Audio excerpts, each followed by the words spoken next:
The college football experience week 9 preview and picks episode on the Sports Gambling Podcast Network is brought to you by Underdog Fantasy. Underdog has just added Pick'em Scorchers, where you can win 100 times the amount of money you enter. That's right, folks. Turn $5 into $500 in one game. Plus, every Sunday they're giving away $100,000. Use the promo code SGPN at Underdog Fantasy for 100% deposit bonus up to $500. We're also brought to you by Hall of Fame Bets, the sports betting research platform for parlays, player props, and game lines. Download the Hall of Fame Bets app or visit hofbets.com. Use that promo code SGPN to get 50% off your first month and start making smarter bets today, people. Plus, the NBA is back. And so is the NBA Gambling Podcast. To celebrate, we're giving away an NBA Gambling Podcast hoodie. Head over to sportsgamblingpodcast.com/NBA dog for all the details. Once again, sportsgamblingpodcast.com/NBA dog for all the details. Hey everybody, Jim McMahon here, and you're listening to SGPN. Let it ride.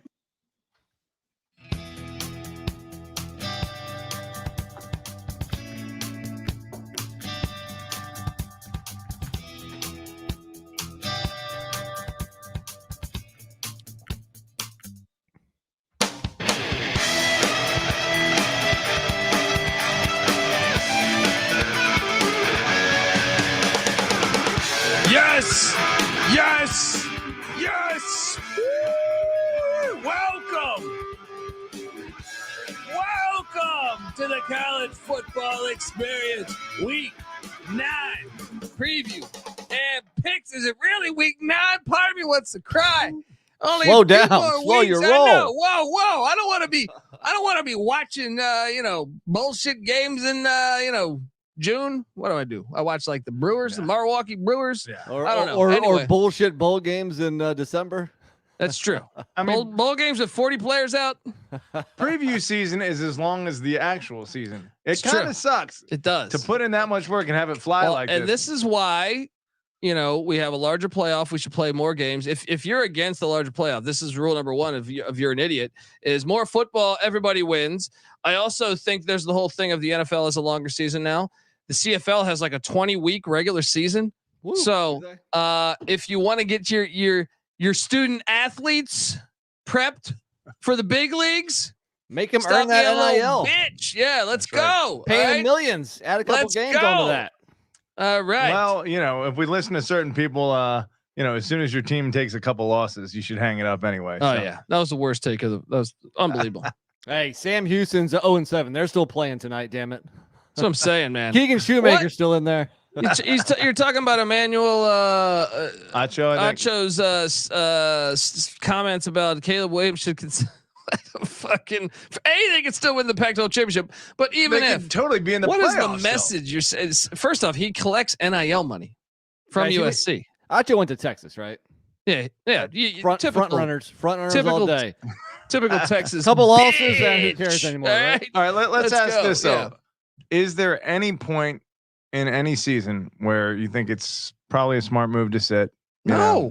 I used Anthony Poindexter's situation. Anthony Poindexter is a guy that would have been a first-round draft pick. He came back for his senior season, and then blew his ACL. He blew his ACL. Ended up being like a 6th, 7th round draft pick by I think the Browns, if memory serves me correct. He was out of the NFL in 2 or 3 years, right?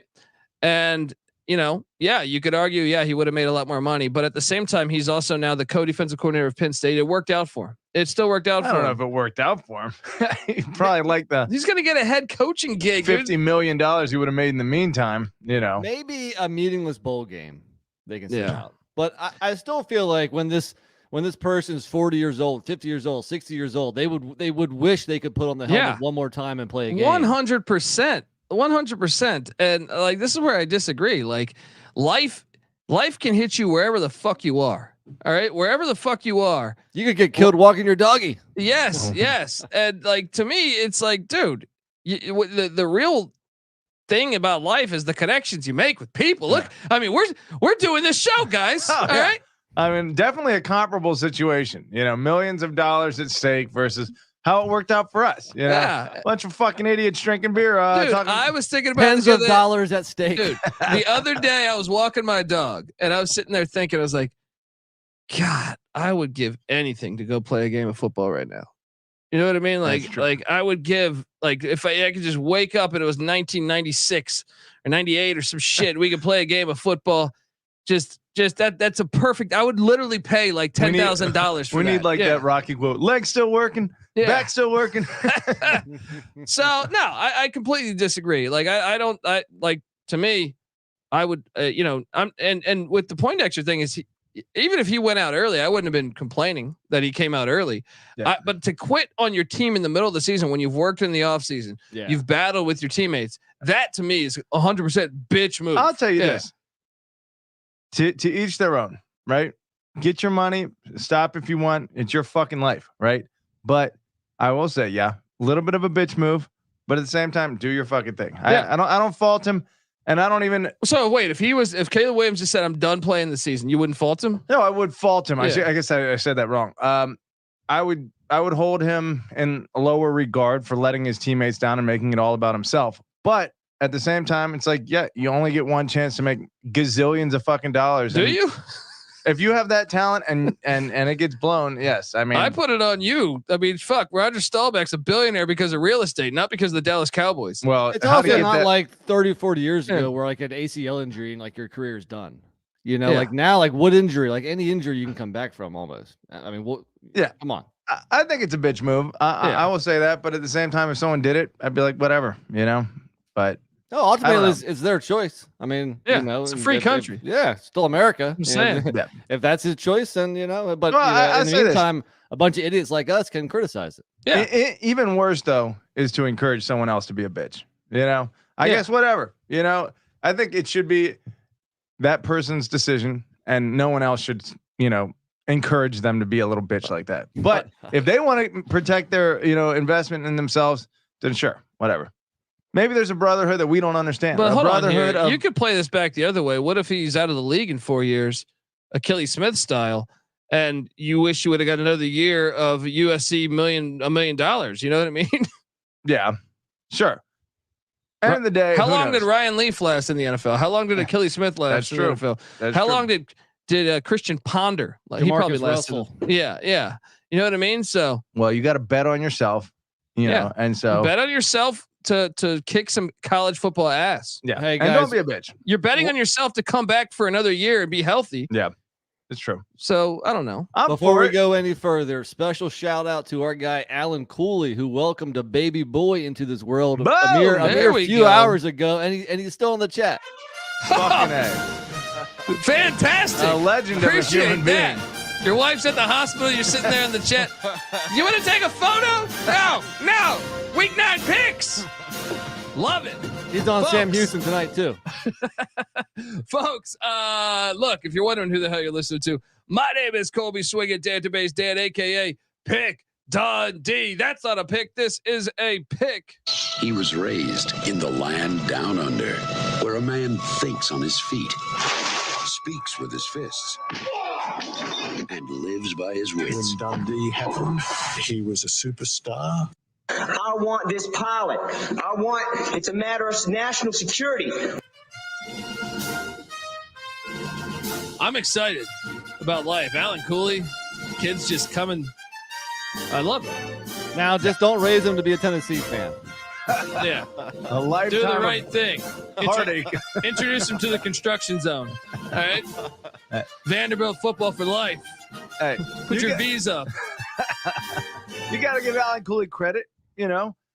He's sticking to his guns. He didn't flip. He didn't quit on his team. That's what I'm saying. He could have quit on his team, but he didn't. He could have become a Bama fan over the last. Life decade. has moments that define you, and no matter in those moments, you're either a bitch or you're not. You know what I mean? What's going to be Caleb Williams? It's in the Bible. All right. John 4:18 right there. You're either a bitch or you're not. All right. I am joined by my co-host. Give it up for former JMU Duke defensive back, the burrito eating, sideline kiss stealing, wheeling and dealing. Patty C in the place to be. Hi-oh. Let's get it going. I don't remember these Tecmo Super Bowl players being little bitches. Well, I guess QB Eagles. You had QB Eagles there. Right, but who cares? They still put the attributes in there. Let's go. Who else held out? Bernie Kosar. Kosar. Oh, Hot typical shot quarter. No, honestly, there was a game that came out after called the Quarterback Club game. Oh, yeah, NFL Quarterback Club, and they were a club that were all those guys were not in the Jim Kelly. Steve Young was he in there? No. Well, Steve Young, I don't know later on, but he's in Tecmo Bowl. Yeah. That's why they weren't in that, is they wanted more rights, more money. Typical quarterback bitch shit. You know what I mean? I am joined by this guy. He's played quarterback challenge, the video game and real life.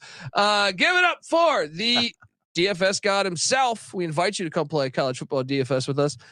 The rooftop IPA drinking, homebrew making, tobacco road living, the free life giving. Former Herndon Basketball League MVP. Give it up for NC Nick in the place to be. There we go. What's up, guys? What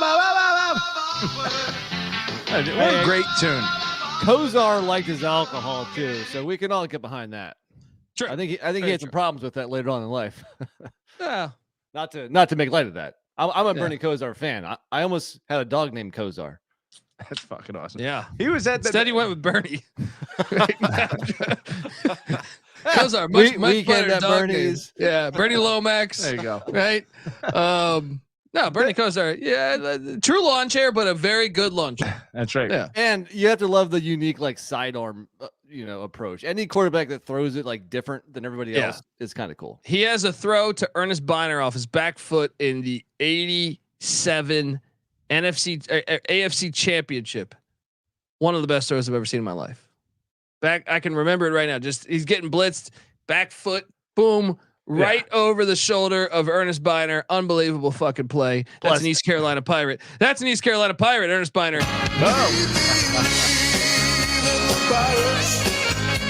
Like the Kevin Bacon game, seven steps away from ECU at all times somehow. Well, no, this season I don't get a chance to play that with that shit ass offense that only had 115 yards against Charlotte. That's a good point. I gotta find clips for. I gotta somehow, take it back to somehow, just 87. The glory days. You want to talk Vince McMahon, Golden Corral? That I load the song up, Ric Flair, something like that. But how much coke did Kosar do while at college in Miami? That's true. That whole era. I mean, talk about that. Michael Irvin had to just see, but Irvin was a little bit later. I feel like the highest cocaine part from watching Cocaine Cowboys, which if you haven't seen that documentary, watch them all. Was it early 80s? I think late 70s, early 80s. Yeah. I think 77 to disco. 84, 85. Like Vinny Testaverde, remember he was driving a Ferrari or a Lamborghini Testa. What's it Ferrari called? Testarossa? Whatever the fuck it's called. Yeah. I mean, come on. Just the amount of cocaine, Jimmy Johnson's definitely done cocaine off of a stripper's ass. 100%. Yeah. With that movie with Al Pacino, what was that? Any Given Sunday. Yeah. It was actually Any Given Saturday, and Jimmy Johnson was Al Pacino. Snellenberger, are you kidding me? Snellenberger, definitely. He had a flavor saver right there. That's what I'm saying. He'd do the blow off her ass and then he'd eat it. You know what I mean? Yeah, that guy didn't stop. Man, this is gonna be a fun pod tonight. Yeah, I actually got Snellenberger's book over the past couple of days, so I'm looking forward to reading that one. Yeah, talking about putting it together at Miami. Talking about just how he's a fucking G. Rest in peace to the great Howard Snellenberger. All right, folks. Before we get into talking week 9, we got a lot of shit we want to talk about. Michigan's got a scandal going on here. I don't know where you guys are at on this one, but what is his name again? Connor Stallions. This sounds like speaking of porn actors, Connor Stallion. Yeah, from Snellenberger to Stallion. John Stallion. No, Connor Stallion. Is what do you guys make of this scandal going on where he's making $55,000 a year? He went and scouted Ohio State and Penn State, 11 Big Ten schools, and then also the Georgia Bulldogs and the Oregon Ducks. I'll take that job right now. Yeah. I'll take a pay cut right now to take that job and go watch college football across the country. Yeah. He's basically job. CBS or what's his name? Our campus tour guy, Michael Barker. He's college football campus tour. What if Michael Barker is low key, like the ultimate scout? He's a hired gun. Well, that would be smarter than what this. Look, this guy might have been a part of the Navy, but he wasn't very smart in paying for all this on his Venmo. Yeah. But anyway, what do you make of Connor Stalions? NC Nick, you think better name than Lexington Steel? Oh, it's up there, man. It's up there. I think Lexington Stallions would be the best name if we could combine the two. But to somebody in the chat said it seems like a witch hunt. Our guy Ryan Hasty. I kind of agree with that. It seems like they're NCAA is just looking for anything. To get on Harbaugh. At you see what Dion said? You see what Dion said? No. Dion said he goes, it's not like baseball where you're stealing signs. He's like, because if you're stealing a sign, and I know what a curve is, that changes it. He's like, in football, you could send the playbook to the opposing coach, and you got to stop it. He goes, when I was with the Niners and the Cowboys, he was like, they knew what we were doing with Emmitt Smith and Moose Johnson or Jerry Rice and whoever. And he's like, but did they know exactly what they were doing? Like, if you know the exact play, I'm just the quoting other team him is running. Yeah. I'm just quoting him as saying, he goes, I don't put a lot of stock into it with football. He's like, everyone's looking for an edge. Yeah. And Urban said they flew someone around to follow Michigan, and now I don't know about recording signs, but I would imagine if you're flying someone around, any off-campus recruiting is supposedly. I think it probably. And then you saw not recruiting, scouting. Brady Quinn was talking about it. Brady Quinn said the same thing. Like he goes, "Oh, it's happening. Yeah, everyone's doing it." I think teams have to have complex enough systems so people can't understand what your signs are. You got to switch it up. You got to send in plays via a substitute or something. You can't just keep on doing the same thing week in, week out because people are watching. Well, and I want to say There's billions of dollars at stake. Matt Rule wants it to be the NFL where you have the headset for the quarterback and he can hear. I hate that. I don't want that. I like Kobe wants a true field general. Yeah, I like that element of strategy of like, hey, you got someone on your sidelines trying to break down the signs. I think it makes the game all much better. I don't want that to happen. USFL does that shit too, and it drives me crazy. I don't want us to hear the fucking play before the snap. I don't want any of that. No mics. Make your quarterback the offensive coordinator. I'm old school. Like back when Super Bowl III and shit was happening. That's right. Joe Namath was like, "No, I noticed they were doing this. I called the plays." That's right. The coach is, he's there to advise. I'm here to call the plays. I honestly, do you guys? I mean, look, I know I'm being funny, but I really think football is better when you have that element to it. Like you have someone trying to break down these. Sitting on the opposing team sidelines trying to break it down. You're holding up these signs and shit. I think it makes the game better. It's a little cooler in an old school sense. I think the game could. I mean, did you see what Gallaudet's doing? The Deaf University in DC. They're putting the some technology where it's on their visor, on the front of their visor, and they're like getting like signals in, like visible signals. I mean, obviously you would think that's the future of football. Eventually, they're doing it now. I think that could be cool as shit. You're just like, the game is so like complex and you're getting signals as you go. That's also high tech and fun, but old school is also awesome in its own way. So, but regarding Michigan, what would you rather have college football though? Would you rather have college football where you could just talk directly to your quarterback, or would you rather have it the way that it currently is? Don't know that I care. Really. I don't really care either. I kind of agree with Patty. I don't mind the new technology where you can do that. I'll say this though. Some of these old school clips, of the NFL, I 100% want an outdoor aesthetic and natural grass. Like that is, I'm realizing a large extent to what we tuned in to every Sunday is to see people getting fucking filthy and battling the shit out of each other and it looking like a war, not like a fucking, two-hand touch football game. Yeah. It's important. Domes are terrible. We know that, but what were you going to say about Michigan? I think, whatever. I think it's a little bit of a witch hunt still if they're fucking massively cheating. I was upset when the Patriots did it, so I can't say that I'm not upset when Harbaugh. I mean, I love Harbaugh. I think he's great for the game. But look, if the motherfuckers are cheating and gaining an edge that other teams aren't, then they should be punished for that. But the question would be like, if you put a microscope under all the other teams, are they doing that to that same level? Here's the other thing that like strikes me is maybe I can't imagine Michigan being like, the non-powers that be. Michigan is the winningest program in college football history. They are very much part of the powers that be, and the power brokers. But Ohio State, people are suggesting that like maybe Ohio State has more power. I know that when Ohio State like more power or to what are we talking more about? like influence in terms of like making the microscope be on Michigan, you know? Oh. And so that's my question. Like, how did Michigan get on the bad side of the NCAA? NCAA hasn't looked at Alabama or any of those. Well, no, Harbaugh years. called them out over the past year. Harbaugh called them out. Next thing you know, so they're just vindictive. Yeah, he kind of punked them. It's like Tarkanian. That's the best parallel. I think I said this on the last episode we did. Was like I see the parallel between that and Tarkanian, where they made it a point to fuck up Jerry Tarkanian shit when they knew damn well Rick Pitino at Kentucky and all the other schools that were doing this far dirtier. Yeah, or not even far dirtier, but on the same level. The same level, and it's like, oh, they're just gonna come down on Tarkanian, the easier because target. he called out the NCAA for being fucking crooks. Yeah, I'll say this: the COVID year when Ohio State basically, who was it? Harbaugh, I want to say, called out Ohio State at the Big Ten meeting and was like, "Hey, you're on social media. Your players are practicing, and it's not allowed right now." And Ryan Day's, "Oh, we're gonna beat you by 100 fucking points." Nothing came of that. Nothing came of that. What happened? Michigan had a terrible year, maybe because they were abiding by the rules, and Ohio State went to the national championship. Okay, why was nothing made of that? That seems like Ohio went to the national championship playing 4 games. That's true.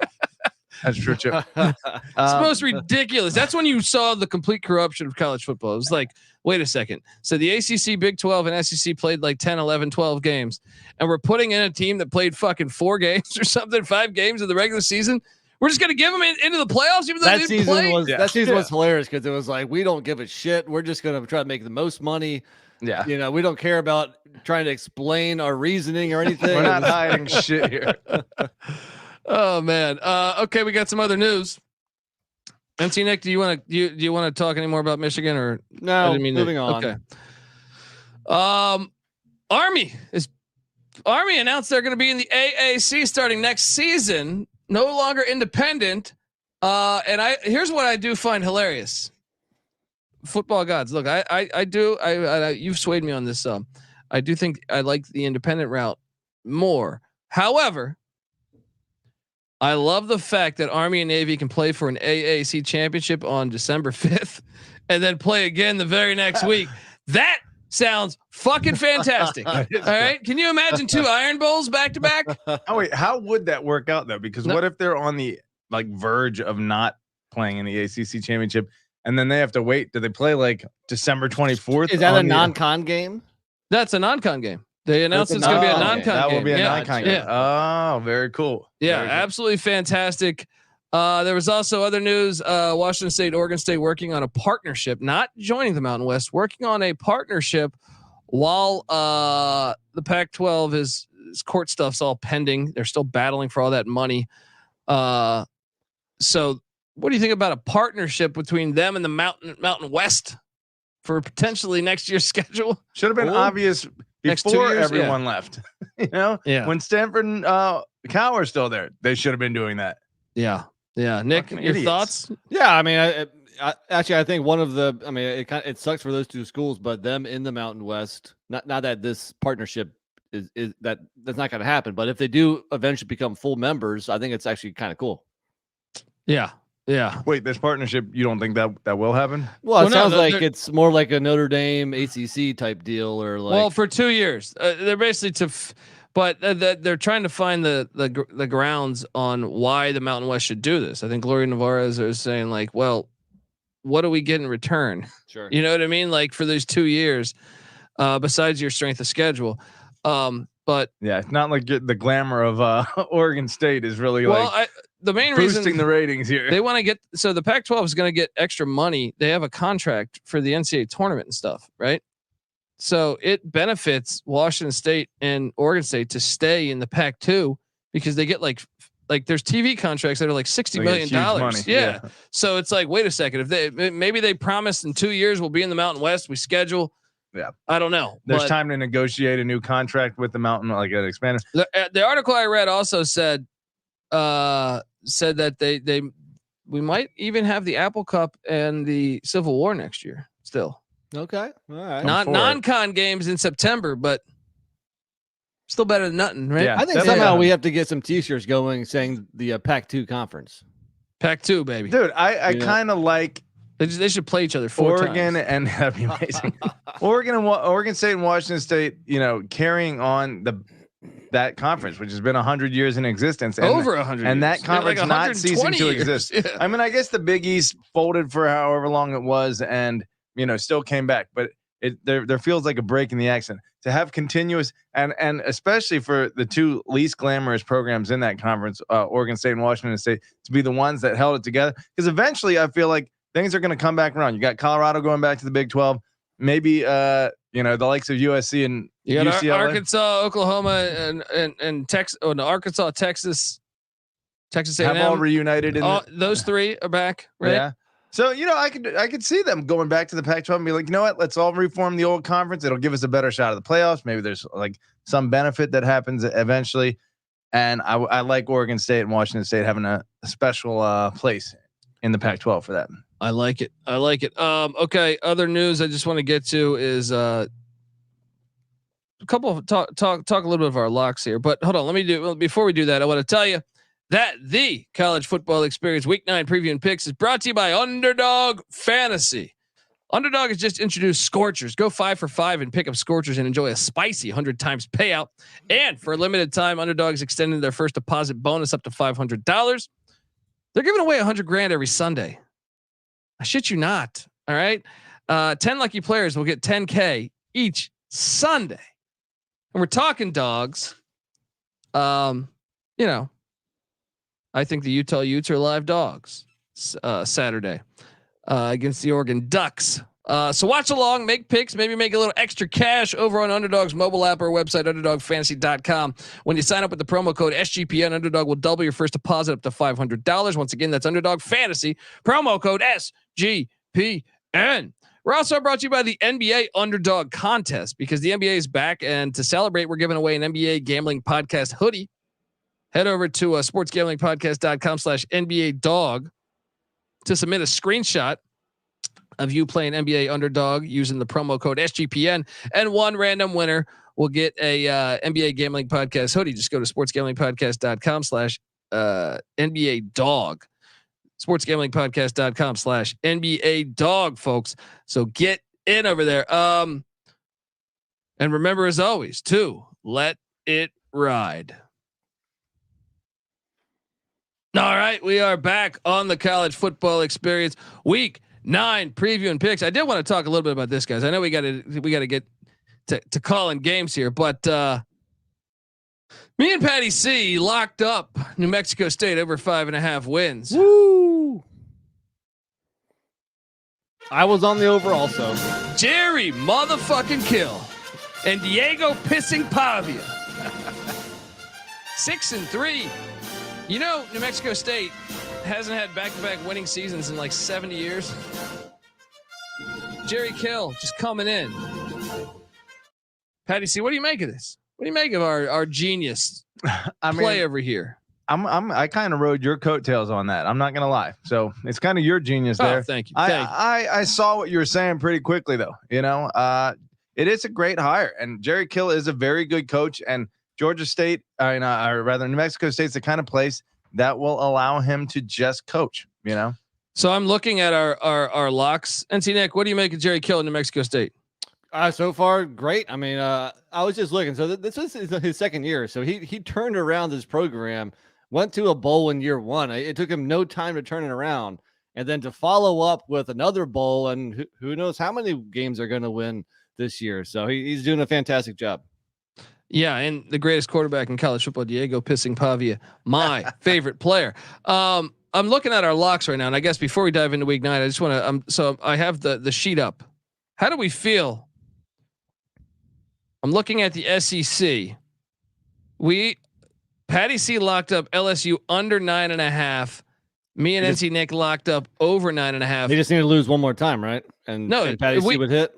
But I feel like their schedule is super easy if they beat Bama. The Bama game, if LSU beats Bama, I think we've cashed. I actually think LSU is going to beat Bama. I just wonder, does A&M catch them? Maybe A&M catches them. Maybe Florida. A&M even Georgia State's playing pretty good football. It's true, but A&M might be coachless by then.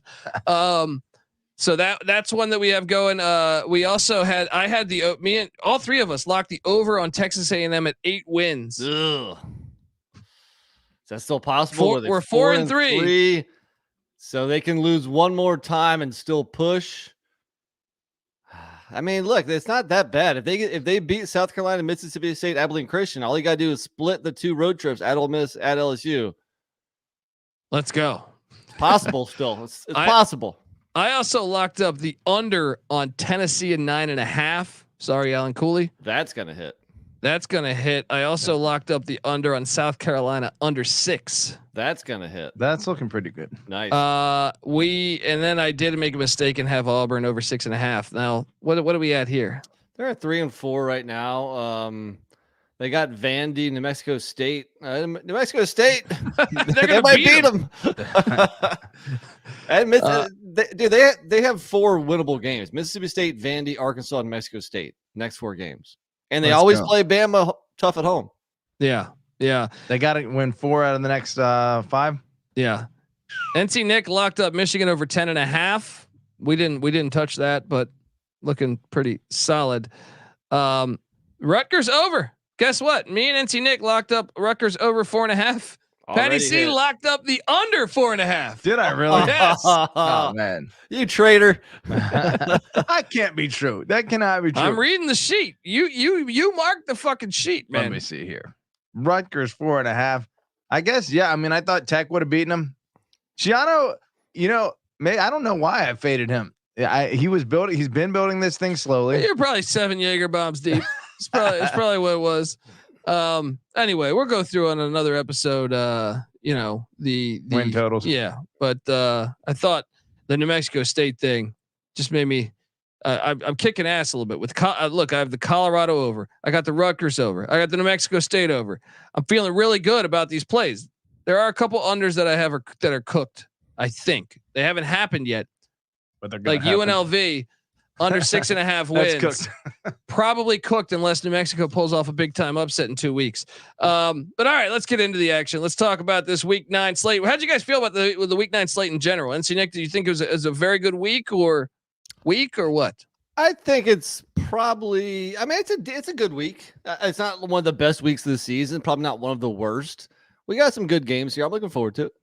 Yeah, it's one of those that like you don't come in with quite the same level of hype, but. And this is kind of the problem with the smaller playoff is we're getting to the point in the season where a lot of teams have been eliminated.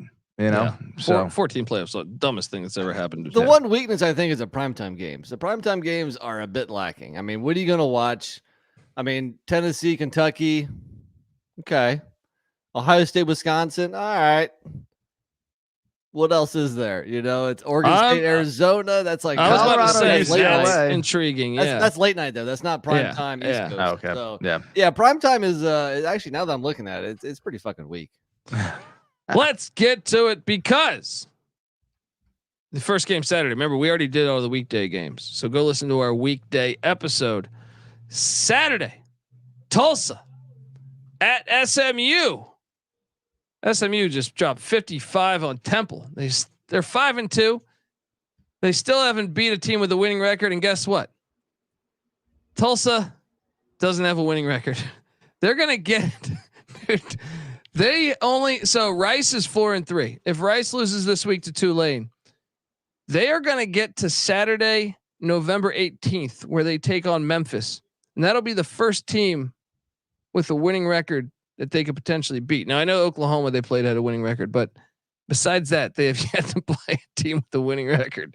It's fucking, they're going to go into the ACC just cruising.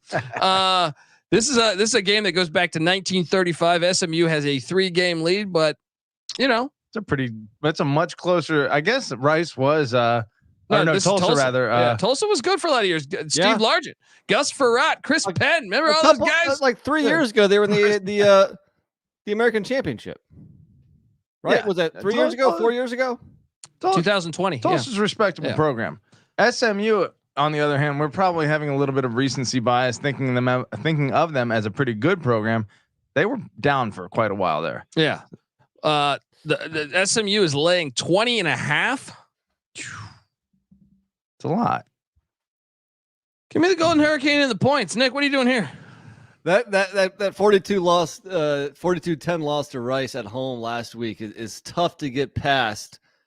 But I kind of agree that SMU might have a nice record right now, but I don't think they're all that great. I mean, they're a solid above average football team, nothing more. I think I'm gonna agree. You know, at first I was laying the points, but I'm gonna switch it and go Golden Hurricane, take the 20.5.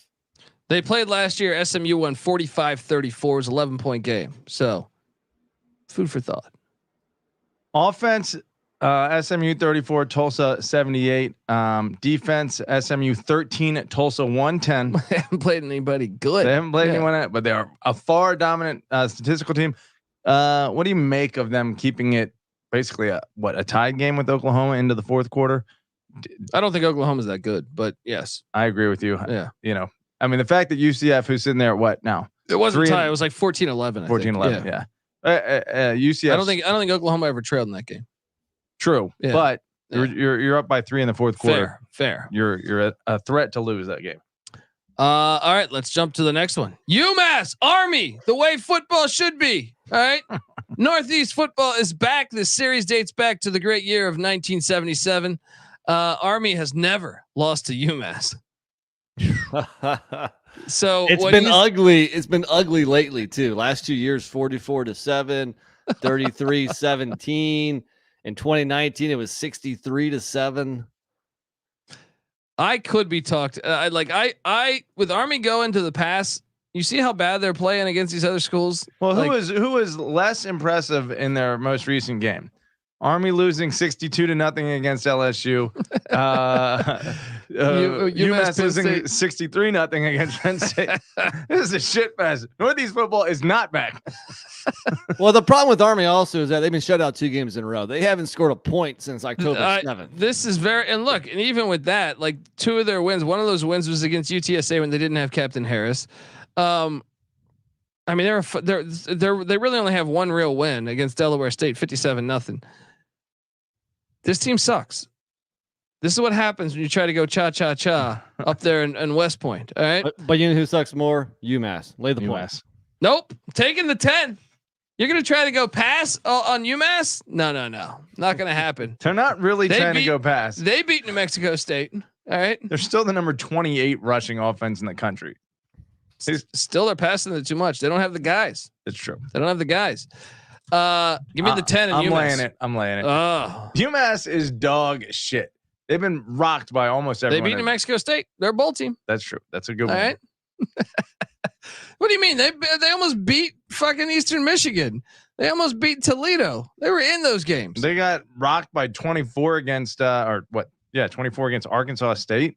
Yeah, I didn't see that one coming. And Colby, you're the same person that says Eastern Michigan and Toledo play everybody close. It's true.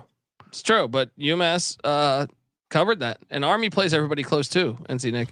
The 10 points is a lot to ask. That's a lot. They didn't play LSU close. I guess if you look at it that way. Hey, there we go. FIU. By the way, currently Jacksonville State 27, FIU 15. Trying to backdoor this thing. Rich Rod, he's doing it. Wow, nice catch. Let's move along to one that we're all excited for. Northeast football is back. UConn at Boston College. This series has been happening since 1908. Over 15 years old? Gotta love this. Now get this. UConn got their first win against Boston College last year. They had a few ties before that, but really, yeah, they've been playing it for how long? Oh, the first game was 115 years ago. They haven't played it 115 times. They've only played it like, I don't know, 20 times or something. Still, that's really bad for UConn. They got their first dub last year, Jim Moore's first year. Can he make it 2 in a row as they hit the road to Chestnut Hill? They're catching 14.5. I think it's too many points. Give me the 14.5 and friend of the program, Jim Mora. NC Nick, what are you doing here in Chestnut Hill with your ACC? The fact that it's now over 2 touchdowns, I definitely like UConn. Look, I mean, Boston College is on fire of late, winning 3 in a row. But you could almost argue that UConn should be coming into this game winners of 3 in a row too, if they didn't, blow late leads against South Florida and Utah State. So Boston College 0-3 ATS as a favorite this year. You don't want to get on BC when they're laying double-digit points. I'm on UConn all day. Patty C getting baited by the hook. I don't know if I want to take it or not. Look, they beat a better team than UConn last week in Georgia Tech by 15 on the road. Whoa. Georgia Tech, UConn. Who's are better? We sure? Because Bowling Green beat Georgia Tech. Fair. Bowling Green, UConn play next week. Georgia Tech beat Miami. It's true. I want a little bit of forgiveness for you guys giving me a hard time for saying, is Boston College a good team that UVA lost to? 4-3. Oh, I took the over on a BC. 2-point loss against one Florida of my State. locks, Boston College over because their schedule dog shit. True. I mean, how's NIU? That's an overtime loss. NIU's 4-4. That's not a good loss. Well, and even worse is Holy Cross, who they should have lost to. Not that good this They're year. hitting some rough seas in the Patriot League. Boston College is like the definition of an average team as usual. 7-5, 7-6 Boston College coming 14.5. I guess I'll roll with you. I guess I'll take UConn, the hook a little too much. All right, let's jump on over to Lawrence, Kansas. Dundee's first lock of the Saturday. This series dates back to 1903. Thank you for fucking this up, TV execs. And I mean, I guess their answer would be, hey, Kansas hasn't won since 97. But the last two have been kind of close. Good rebuttal. The last two have been kind of close. You got the Caleb Williams. Remember when he handed it off on a key fourth down? This is it. Kansas is coming off the bye. Oklahoma struggles to run the ball. Dylan Gabriel in that cha silly ass offense. Hope he tries to do one of those abrupt slides and he gets tattooed. All right, do it again. I dare you, Gabriel. All right. No, Kansas. I don't know what the hell's happening with Jalen Daniels. All right, he's playing. He's doubtful. I don't think he's playing. You think this is? There's rumors that this could be NIL related. Do you think that's true? I who knows? I got nothing on that. It's almost like the Cam Rising situation, basically. I guess at least Daniels played some this year, but I'm very tired of every week. Like, is he playing? Not? I'm just assuming he's not going to play. Yeah. When Jason Bean gets time to prep, I think he can be a difference maker. So give me Kansas plus the 10. Sprinkle that money line. I actually think Kansas is going to win this on the money line. I'm going to lock it up with you. I think Oklahoma. When you see a team, Patty, see you with us also. I'm not. It's too big of a question mark. Kansas obviously whooped the crap out of UCF, and Oklahoma escaped UCF. However, Oklahoma escaped Texas. And what's the best offense Oklahoma's played on the road? Kansas got whooped by Texas. What's the best offense Oklahoma's played on the road? Oklahoma hasn't played a true road game in over a month. It was what, the 23rd of September since the last time they've played one fucking away game all year. No, I'm not getting this Tulsa as an away game because Cincinnati, and they didn't look good in that game. You can tell a team that is maybe overachieving, I guess you could say. They're 7-0, but you can tell a loss is coming. It was the 4-point miracle win over Texas. It was a 2-point squeaker over UCF. The loss is coming. Is it going to be here? It might be, but I'm definitely taking 10.5. Lock it up. Let's go, Rock Chalk Jayhawk. Well, let me say this, okay? Something has happened in the last few weeks that must have exposed Oklahoma, because just a few weeks ago they were in the top 5 in the nation in defense. No, that was their schedule. Now they're number 54 in the nation. That was their schedule. Iowa State's offense put up a nice 7 on Ohio, right? Yeah. Cincinnati's offense. You come in here every Saturday talking Cincinnati's offense, the worst in the nation. They played Arkansas State before they went to the freshman who's good. They played him with JT Shrout, who was at Colorado last year. Terrible, right? Yeah, they're like North Carolina. But is Kansas without Jason Bean very good? Kansas has looked really sus a lot of the year. Escaping Nevada by 7, beating a pretty bad Illinois team by 11. I guess it's what do you mean that they never trailed. They were up by 21 a lot of that game. Yeah, I mean Kansas is okay. 9 points seems about reasonable. 9. Was it 9 there? Okay. Yeah. Okay. So the game is in Lawrence though. Yeah. I don't know. Flip a coin. But so who you going with? I'm gonna go Oklahoma. The people come for your picks. I'm gonna go Oklahoma, buddy. All right. I think it's important for me to express my uncertainty, right? Well, speaking of uncertainty, Mike Norvell. The one team that keeps giving them problems year in, year out are the Wake Forest Demon Deacons. Dave Clawson and company. So The Seminoles head too. What are they calling this? Like Credit Union fucking stadium now, or some shit. In Winston-Salem, North Carolina, because you can make it. They've been playing this game. I think since what, the 50s, right? Since 1956. Florida State's got a 21 game lead, but Wake's won 3 in a row. 3 in a row for Dave Clawson against Florida State, and a lot of them have been double digit wins. True ass kickings. I'm getting 20.5. Now the question is, I know last week if you watched Wake Forest, they started their third string quarterback, and he looked like a third string quarterback. Even that drive to win the game, very, very dangerous passes left and right. Mitch Griffiths is questionable. He's practicing this week. I think he's going to play. Yeah, I'm in. I'm not. I'm on the Noles. Taking Wake in the points. Even with Griffiths, like what game? When has Wake looked decent this year? Clemson, the Clemson game. Yeah, but Clemson sucks. I mean, they don't suck, but they're not good. But Clemson probably should have beat Florida State. Clemson and Florida State played pretty similar games. But, I mean, I thought Clemson played better that game. If you say they look good, they only scored 12 points that game. And in fact, Wake has been struggling to score lately. 16 against Georgia Tech in a loss, 12 against Clemson, only 13 against Virginia Tech in a loss. Even the win over Pitt, only 21. I'm gonna lay the points here. I think Florida State, they realize that they've lost a lot of games to Wake Forest recently, so they come in and smack them. I feel like I want to lay the points too. I feel like it's going to be a similar result with the Virginia Tech game, which is only a 22-point win there. But you might get a close game for 2.5 quarters. But come mid third, the talent deficit is going to be exploited, and Florida State will pull away by a lot. No, not going to happen. I feel pretty good about this one. I think Wake Forest is better than their record. I think you look at that Clemson performance. I would argue that they would have scored more points if they can make a fucking field goal and don't turn the ball over on a 4th and goal at the 2-yard line. Are they better than the record? They got very fortunate to beat Old Dominion. I mean, they came back, right? Well, how about Florida State then? Well, against Boston College. The last time that Florida State's been on the road, they needed a fucking defensive touchdown to beat Clemson. That is one performance that I'm talking about Clemson. Wait, Florida State. Against Clemson, they probably should have lost that game. They probably should have lost. And then the game before against Boston College. So the times that Florida State's been on the road, they look very fucking questionable.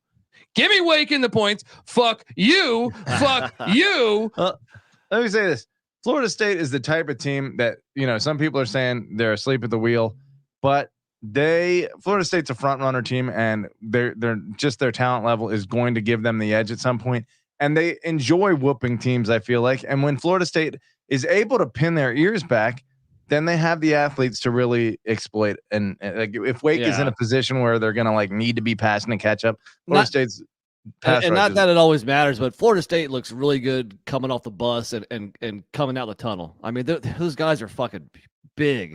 They got tight ends that are just massive. They got receivers like Johnny Wilson that's massive. It doesn't always matter. It's true, but they do They do have that Saudi money that buying all these fucking players. Right. And that's fair. All right. Look, but at the same time, 20.5 is too much. It's just too much. Dave Clawson is a better football coach than Mike Norvell, and he'll prove it on Saturday. And you can take that to the bank. Next up, Indiana, Penn State. Whew. Look at this classic that's been going on. This series dates back to the year 1993. Penn State's 24-2 all time. The last time Indiana won was in 2020, and that was even questionable because it was that dive in the end zone by Michael Penix. Oh, that's right. Yeah, I'll lay the points at Penn State. Oh, you got to figure they want to get back. Right. Yeah. Like 42-7. 42-7. Franklin knows, the spread. One thing that he can get, the boosters and the fan base back on his side is if they can win some cash this weekend.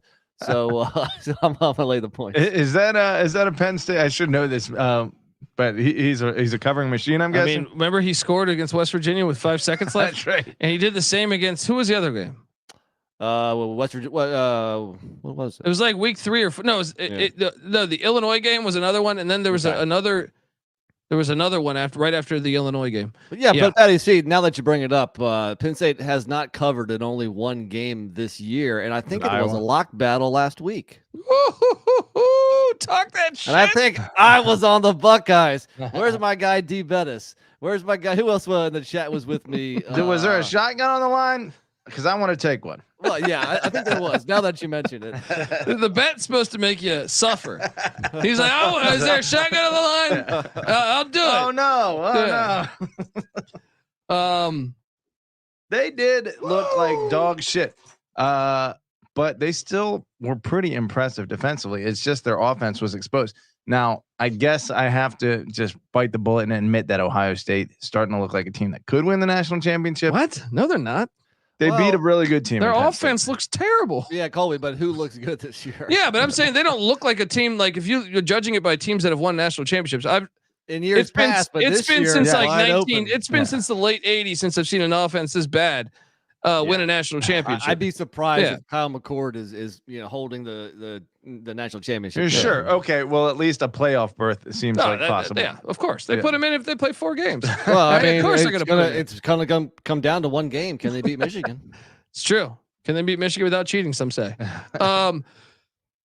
All right, let's jump on over. Houston is heading to Kansas State. Dana Holgerson got absolutely robbed last week, and I got to give Paul Feinbaum credit for actually calling that out. That was bad. That was worse than Ohio by a mile, because all of even though it was so. That's the worst call in the past 3 years. Yeah, since the Oregon State. This the fact happened that to Oregon it wasn't State, reviewed. There's 30 seconds left in the game. Every play is supposed to be reviewed. That's the conspiracy. That is the conspiracy. It's like, okay, I can understand a bad spot, but when the announcers are on it, when everyone in the stadium is on it, and they don't review it. Yeah, and they have like a minute. Yeah, it's not like the turnover on downs was a no huddle situation. Yeah. It's like you had like a minute or two to just sit there and like, okay, maybe we should review this. There's 30 seconds left in the game, and it's inside the 10-yard line. Kind of the whole game depends on this call. Maybe we should look at this fucking thing. Yeah. It didn't happen. NC Nick, what'd you make of that call? Oh yeah, I mean, I finally got a chance to see it. I wasn't watching it live, and yeah, it's awful, man. I mean, what else can I say? They got it. How did they not review that half yard? This is where I honestly really believe the fix. Like you see so many plays reviewed that aren't even like we're just sitting there like, why are you reviewing this? We know that this guy got this. And like we mentioned on the Monday pod, like if it was reverse, if it was Texas that needed the spot, they're reviewing it and they're gonna make the change. It always happens to the little guy. Moneyline Mac, the host of the Big 12 College Experience, says the chief review guy is a alum of the University of Texas. He's not making that up. Then there you have it. There you have it. So the chief review guy, what, in the booth or one of the head umpires, whoever that? No, the chief review guy, the guy that says we're going to review this. Yeah. Okay. So Texas alum, the guy who makes the call. It's a fucking Texas alum. Well, unbelievable. It's a shame is that it happened basically within a couple minutes of the Iowa situation, and so everyone went into a complete uproar about Iowa since it was such a. Iowa's one got worse when CJ Sullivan showed me all the other punts that Cooper DeJean returned that day, because he's like this in all of them.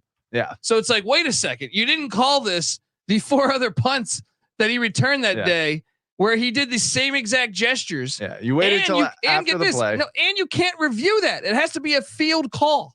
You can't review that. I have heard different things about that. I've seen a lot of arguments saying that is a reviewable call. So I don't know. I mean, I didn't see anything in the rule book about it being a reviewable call. I saw when I googled it, it said it has to be a spot. Like it has to happen that you cannot. It's a judgmental.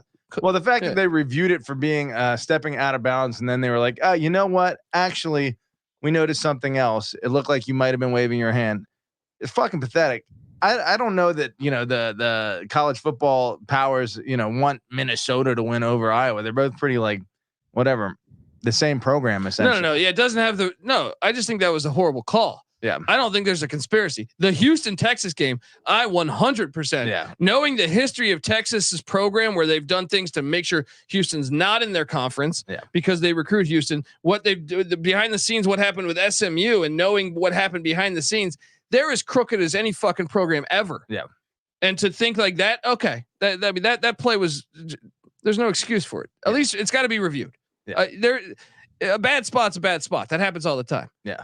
But we have the review. Why do we have the review process if we're not going to look at the most critical play of the fucking game? Because the Big 12 Oklahoma Big 12 championship game will bring in twice as many viewers. Yeah. That's why it's they did. Disgusting. All right, I'm going to shotgun this beer. Why am I shotgunning this, Nick? Because you lost the lock battle, Ohio State, Penn State. All right. Fuck you, Penn State, but thank you. And Noah Beanick behind the scenes saying it cannot be reviewed and then called. That's exactly. That's what I'm saying. I was Googling the rules too. This is why they're in the wrong. You have to call that on the field by definition of the book that the link that I was reading. And they didn't do that. And they were reviewing, and Ferentz spoke about this. They were only reviewing if he stepped out of bounds. Yeah. So you cannot do that. You know, and PJ Fleck solidified himself as a fucking douchebag by, and so maybe there's something good. You know what? The other good moment that comes out of this is one classic Iowa moment that was ruined turns into another classic Iowa moment, which is they throw an interception 2 plays later. It's just as perfect an Iowa ending after almost throwing 2 interceptions the 2 plays before. All right, Houston's going to Manhattan, Kansas. This is the first time these teams have ever played, which I found that hard to believe it or not. I just thought Kansas State would probably want to get into Houston recruiting wise. I'm shocked they never played, but K-State's led 17.5. That's too many fucking points. Dude, that is a cool thing here. We're getting the first ever time these two teams have played. It's too many points though. I think the used car salesman's got some offense going. So Donovan Smith playing really good, the quarterback in Houston. Yeah, I think I agree. I think they showed me enough against West Virginia and Texas, but let me tell you, Kansas State has been dynamite at home. Rolling 4-0 ATS at home.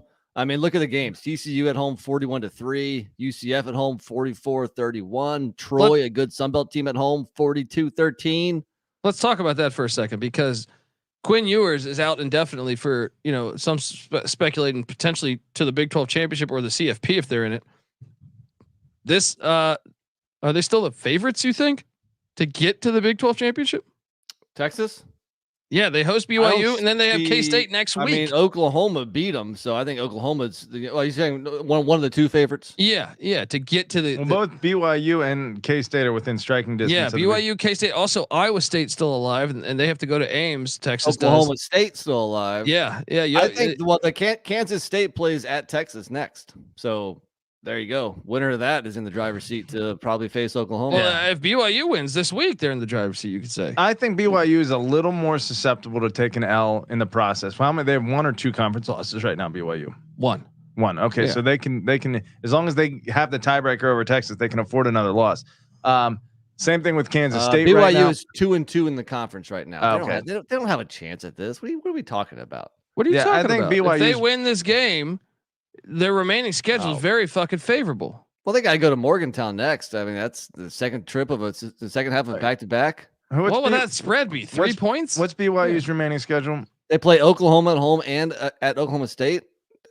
They're I think not it's a tough schedule. Yeah. And the BYU 2 weeks ago lost by 30 points to TCU. Okay, but they also have won. They've looked good at times this year.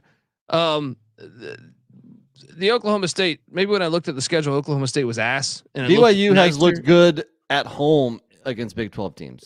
Which is shit on the road. But BYU still won at like Arkansas shit at home against Cincinnati against Big 12 teams. Oh, okay. Well, any more shit you want to throw in there? Big 12 games on a fucking Thursday night? You know what I mean? Like, what the fuck? Arkansas put up 3 points at home against Mississippi State. Don't tell me that. But they almost beat Bama the week before.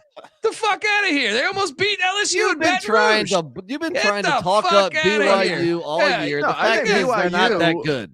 BYU, they're not that good. They're not that bad. And they're average.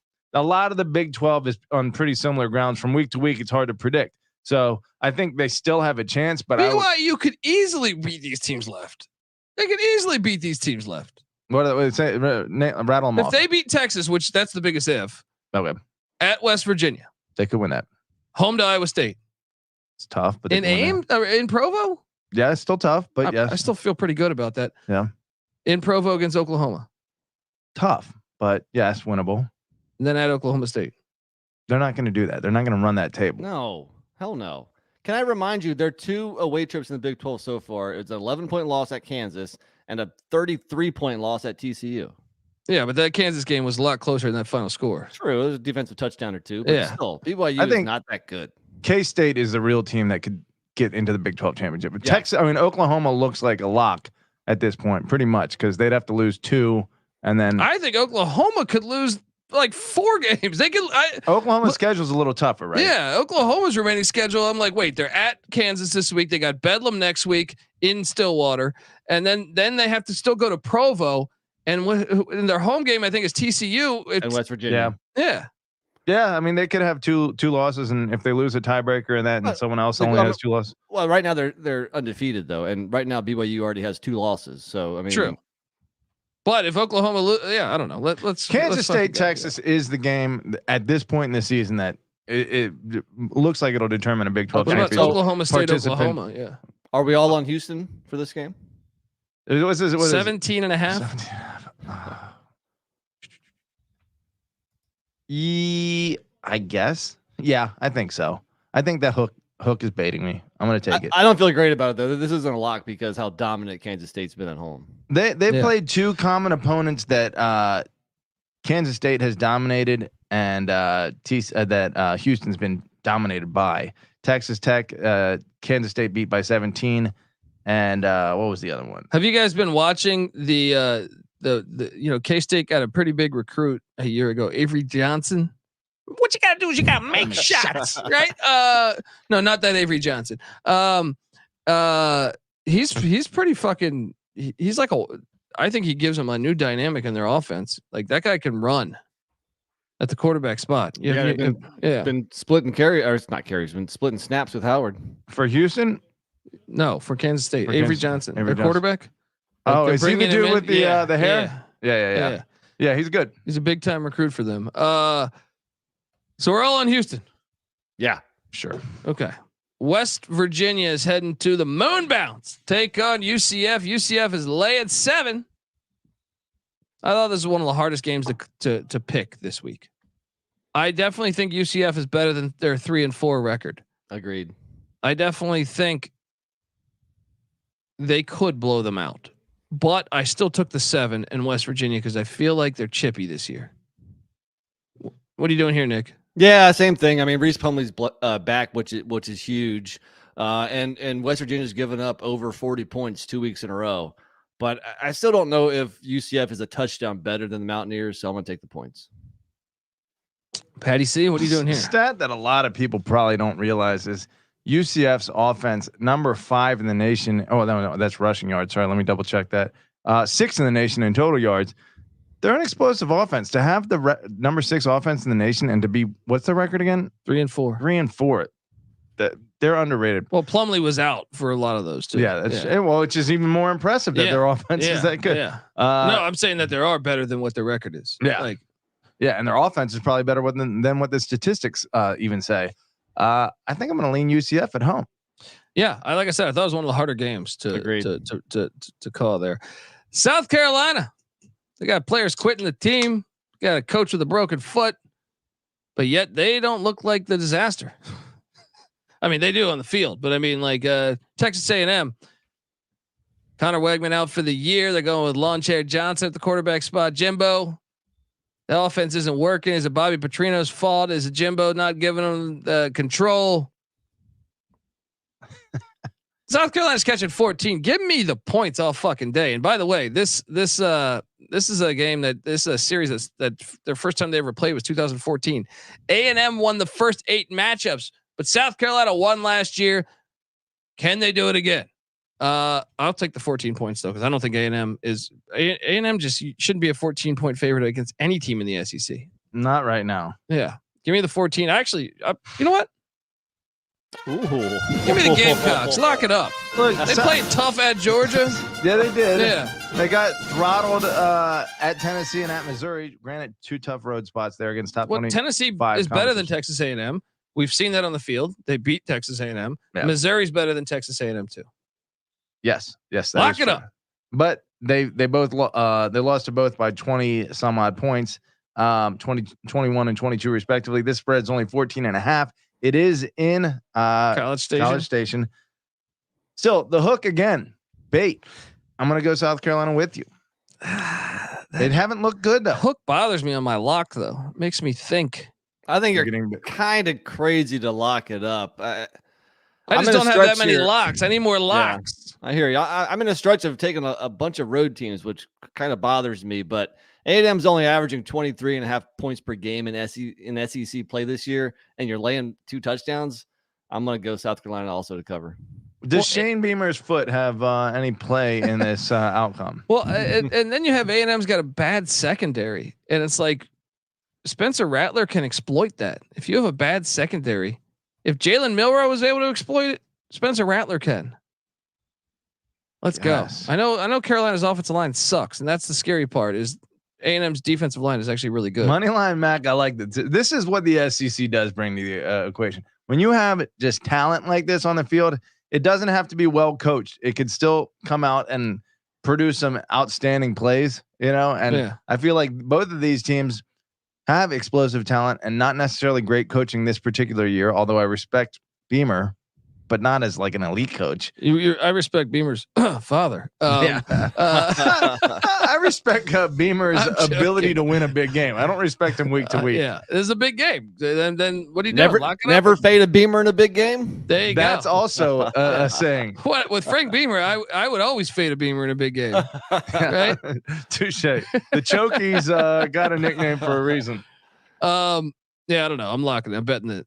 I'm betting it right now. All right, Maryland is heading to Chicago to take on, or Evanston to take on Northwestern. This long historic rivalry goes back to 2017, and believe it or not, Northwestern leads this all-time series 2-1. That's not that big of a surprise. Kevin Sumlin just got a DUI. He's Maryland's offensive coordinator. Are we worried in Florida of all places? He's on the recruiting trail. That actually seems like that could factor here. He'll presumably be on the sideline though. Maybe he wants to like light up Northwestern and prove a point. Chicago's got a nice bar scene, buddy. You've been to the Windy City. It's great. True. And the only time I drove through the Windy City and I was scared shitless. I parked my car like 6 feet away from this pastrami shop. I got a Reuben that was about this tall, right? It was fucking delicious, $20. But I was the whole time just like running outside, looking at my cars, getting broken into, and then I got the fuck out of town as soon as. Chicago's a great city. It is ghetto. Chicago's ghetto. Great city. Great fucking city. I love Chicago. I'll be there in about 3 weeks for the the Champions Classic college basketball. Duke, Michigan State, Kentucky, Kansas. Hell yeah. Awesome set of games there. I will take Northwestern in the 13.5. I mean, I think I got it at 14 on Tally site, but I still think you take Northwestern in the points here. Ben Bryant, the founder of the former owner of the Washington Post, is questionable. But what are you doing here, NC Nick? I know, like to Mac's point, we're squarely in the middle of Fade Loxley season. But I do like the fact that Maryland's coming back after a bye, after losing a couple games, and they would have easily covered this spread against teams like Indiana, UVA, Michigan State, the teams that they won easily. And this pick is against the Big Ten West, which is absolute dog shit. So I'm going to lay the points with Maryland. Let me ask you something. We can agree that Northwestern was awful last year, right? 1-11, didn't even have a win in America. Sure. This Northwestern team is better than last year's Northwestern team, right? I guess. It's tough to say. I think they're much better offensively. They beat Howard by 3. Okay. No, they did keep it the week before pretty close against Penn State until halftime. Yeah. Where they scored 13 points. So they're better offensively? I think they're better offensively than last year. And a lot of that is Ben Bryant. But they beat Minnesota, which Iowa, yeah. Although they should be able to say, can't say. Well, my logic is this. My point I'm getting to is this: is last year Maryland, I do believe, was better than this year's Maryland. Would you agree with that? I don't know. Really, their whole defense is in the NFL. Well, I mean, they're probably about the same record. No, last year's Maryland's going to cover this shit. I'm not betting. Last year was a 7-point game. I don't feel that great in College Park. I don't feel that great with the Terps. You might win this one, but we'll see. Wait, did you take Northwestern? No, I'm going Maryland. Let's go. Maryland. Tua is just going to start throwing the ball again when it's time to break. Northwestern's defense is solid. What is Northwestern's defense? Fuck Northwestern's defense. It's solid. Because they play in the Big Ten West where nobody can score any points. Number 49 and they held your UTEP Miners to just 7 points, NC Nick. All right. Let's go. Give me Northwestern the points. Western Michigan, Eastern Michigan. The series dates back to 1906. Western Michigan has a 12-game lead, but Eastern Michigan's won 4 straight. I do like Eastern Michigan. There was a time when I looked at Eastern Michigan as like the worst team in college football. Well, Western Michigan for a while they were. Yeah. And at the same time, I guess Fleck was having Western Michigan. I don't around the same time. Eastern Michigan seems like at least they're a dog, a better program, or at least the same level of program now. Eastern Michigan's winning this game. Give me the plus 140 on the Eastern Michigan Eagles. NC Nick, what are you doing here? I like what Lance Taylor's doing at Western Michigan in year one. They're losing close, but the moment I saw this line creep up to Western Michigan -3 is when I jumped to Eastern Michigan at home. Home dog it up here. I think it's kind of disrespectful that Western's favored. Patty, you don't go into Ypsilanti, the factory, and walk away with a win of more than 3 points. So I will lean Eastern Michigan as well. All right, folks. Well, that's part A. Stick around for part B. If you're watching on YouTube, just stay put. But if you're on the audio side, make sure you check out the B side of this, where things get a little looser as we continue to call all the games on the Week 9 slate on the College Football Experience. And we're back on the College Football Experience Week 9 preview and picks. We just got done doing all the 9 a.m. games and the Western Michigan, Eastern Michigan game there. Next, we jump over to the Textile Bowl. Clemson at NC State in Raleigh, North Carolina. This series dates back to 1899. OG ACC members. Clemson's got a 31-game lead. You should be forced to like twist your mustache whenever a game started in the 1890s. 1800s, yeah. Clemson has a 31-game lead, but NC State won the last time they played in Raleigh in 2021. Clemson had a crazy week. Patty C, I don't know if you remember, I remember we watched the end of that. You know, Cade Klubnik, when he kept, there was an overtime and he kept the ball and ran to the outside. Did you hear his comments about this? What'd he say? Davos when he's a fucking idiot? No, that was supposed to be a handoff. He made the call. Oh, ooh. He made the call. Cade Klubnik swinging the dick around, and I appreciate that. Well, it didn't work. Well, still, sometimes you got to fail, trusting yourself. If you watch the tape, it's a pretty obvious touchdown if he gives it to Shipley. Lesson learned. But honestly, it shouldn't have gotten to that point because Miami's on their backup quarterback. Clemson is coming off of a bye. Whoa. Hold on. Did you watch that game, Nick? I did, or most of it. How about Mario Cristobal? The fact he won. Yeah. The fact he won. He gets the ball. He gets the ball at his own 40, maybe 45-yard line. One timeout left, a minute, 10 seconds on the clock, and he kneels it out to play for overtime. Unbelievable. He does it again. Genius. He dodged a bullet again. He dodged a bullet when Clemson fumbled on the fucking 1 yard line and 2 plays. He had Clemson right where he wanted him, guys. Genius move by Cristobal. But I mean, dude, Clemson ran for only 31 yards against Miami. What a shitty performance coming off of a bye week. I can't back Clemson laying 10 points. I'm taking NC State in the points. I'm with you. NC State's got a very good defensive line. Clemson's offensive line seems to be a mess right now. Klubnik also, I think you might have the team start to question you. That was a designed run. That was not an option read. That was a designed run, and he took off and with the ball himself. That might piss off your teammates. Give me the pack plus 10. If you're Cade Klubnik, I'm backing him up for no reason here. I have no love or hate for Cade Klubnik whatsoever, but an offense that generally lacks any level of explosion is Clemson this year.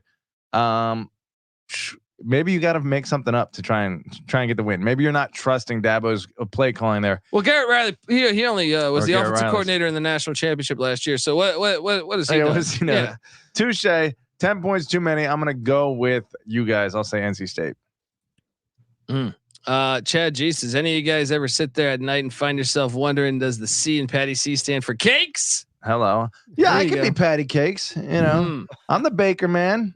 I will bake you a cake, but it won't be as fast as I can, you motherfuckers. You take my sweet time on that shit. That's gonna be a pot cake, I think. I think that cake's gonna get you high. That's right. Throw some mushrooms in there. We're having a good time. Memphis is heading to Denton, Texas, in a series that goes back to 1952. Memphis is a 13-game lead. Memphis is laying 7.5.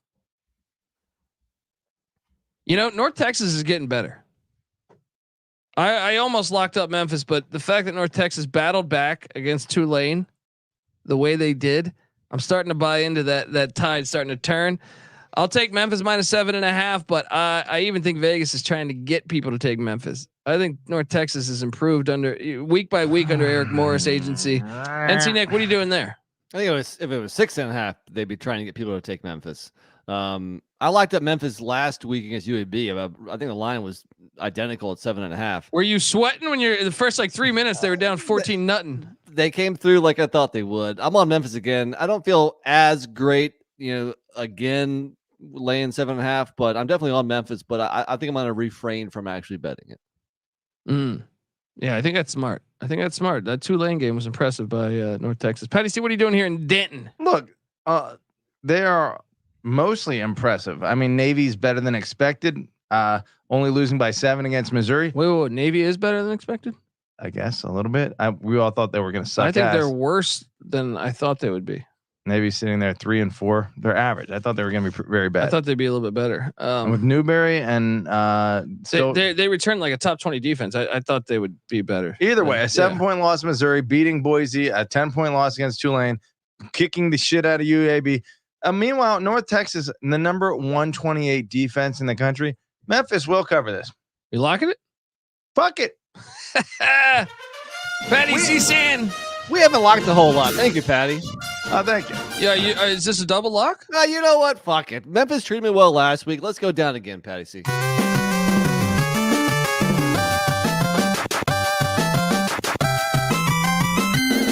got a double lock. Patty C, NC Nick saying they got the heart of lions, tigers, and bears. My classic Mike Tyson. That's my favorite. Anyway, Georgia, Florida, world's biggest cocktail party in Jacksonville, Florida. We've been to this game, me and NC Nick. This is a great fucking time. All right. Bring your sunscreen. Yeah. Bring everything. All right. Look, this is a series that dates back to, it's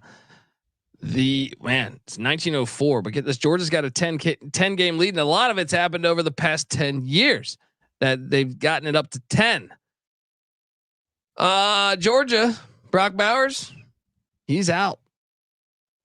They're laying 14.5. Can Graham Mertz, number 3 in the nation in passing completion percentage at 76, just getting out of Wisconsin, getting out of the state, crossing the state line.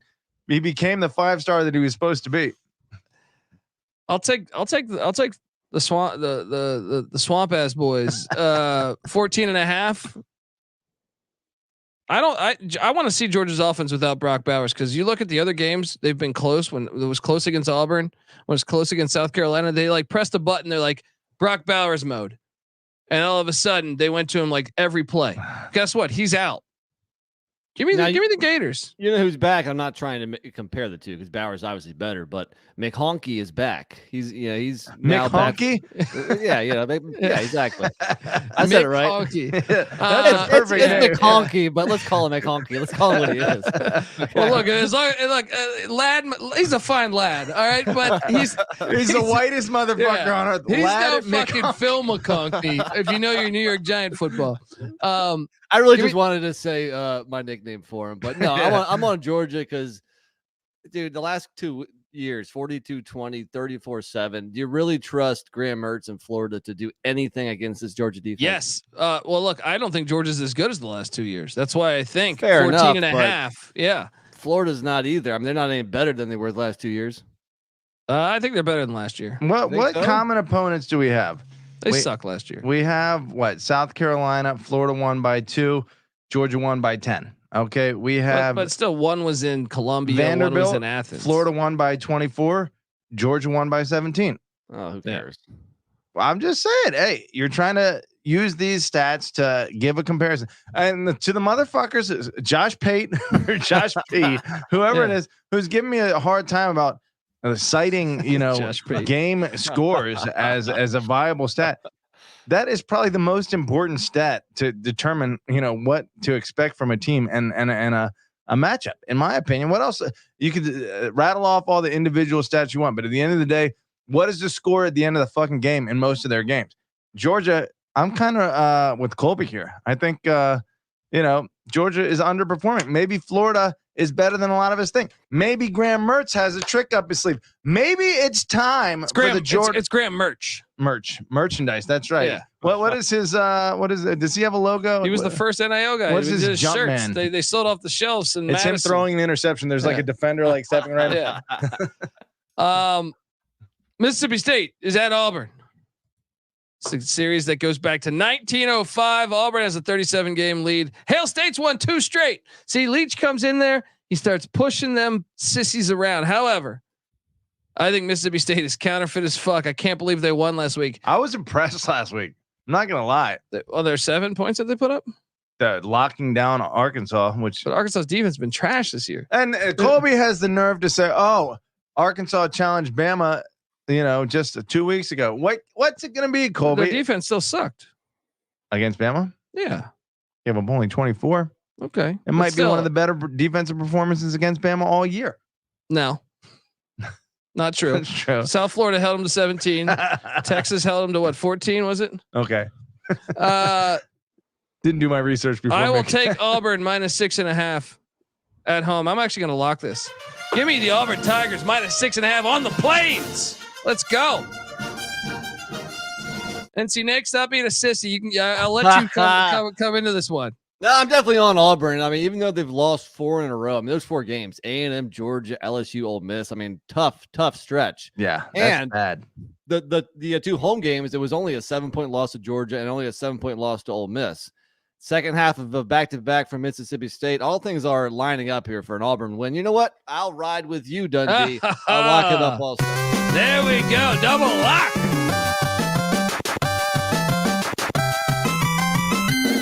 Patty C? You gonna do? We haven't done a triple lock yet. Patty C has been a closeted Auburn fan his whole life.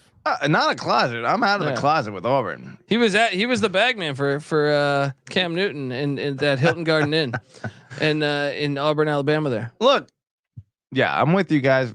Sure, let's have a little fun. Let's be friends for eternity or whatever it is. Yes. Welcome to the party, pal. Brian Batty kick return guarantees this. Triple lock. Let's go.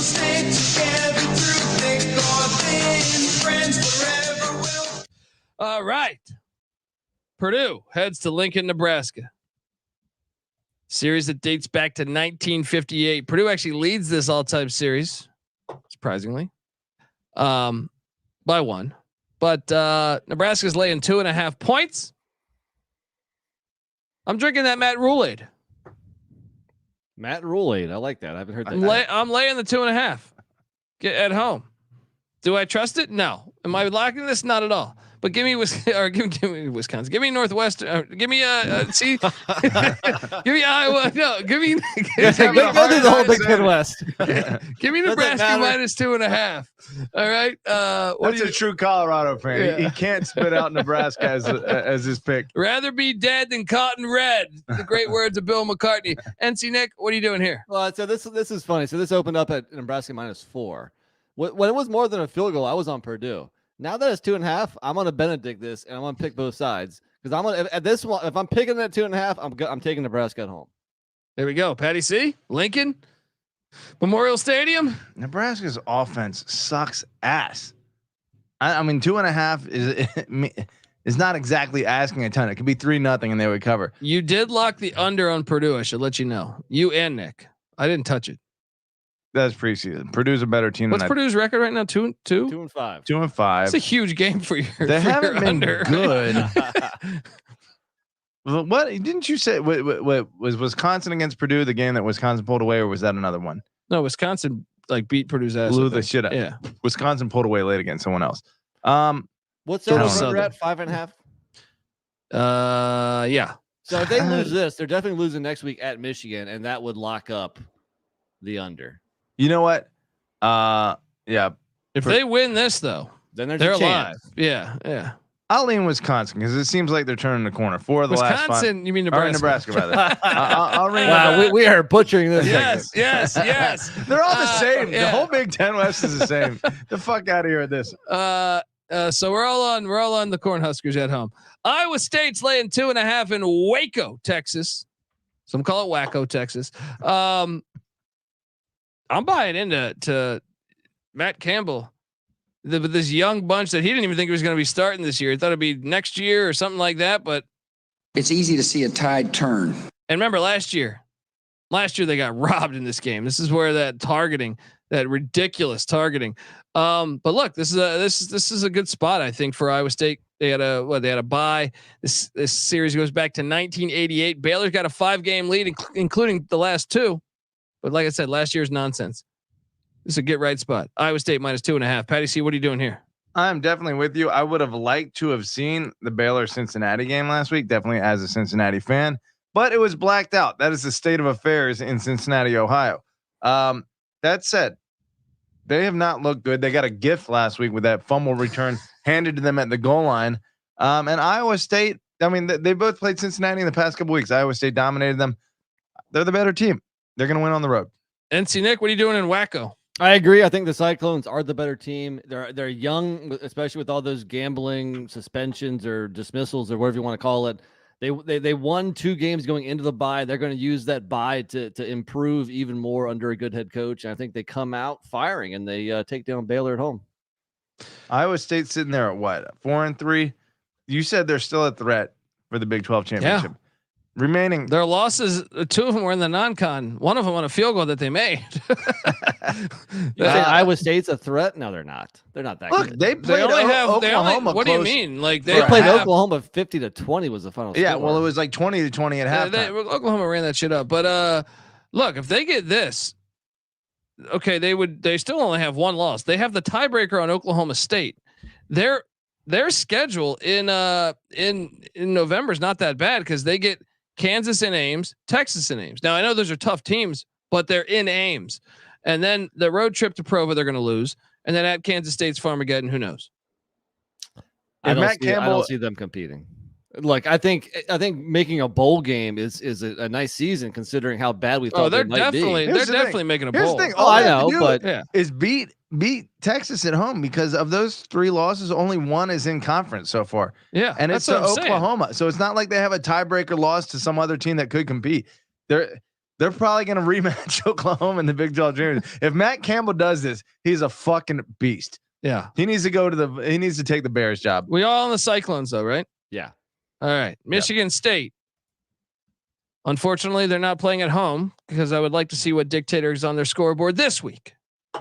Did you guys catch that Hitler trivia on? I think our society's overreacting a little bit. It's just trivia. I'm just wondering if they had Harbaugh's picture.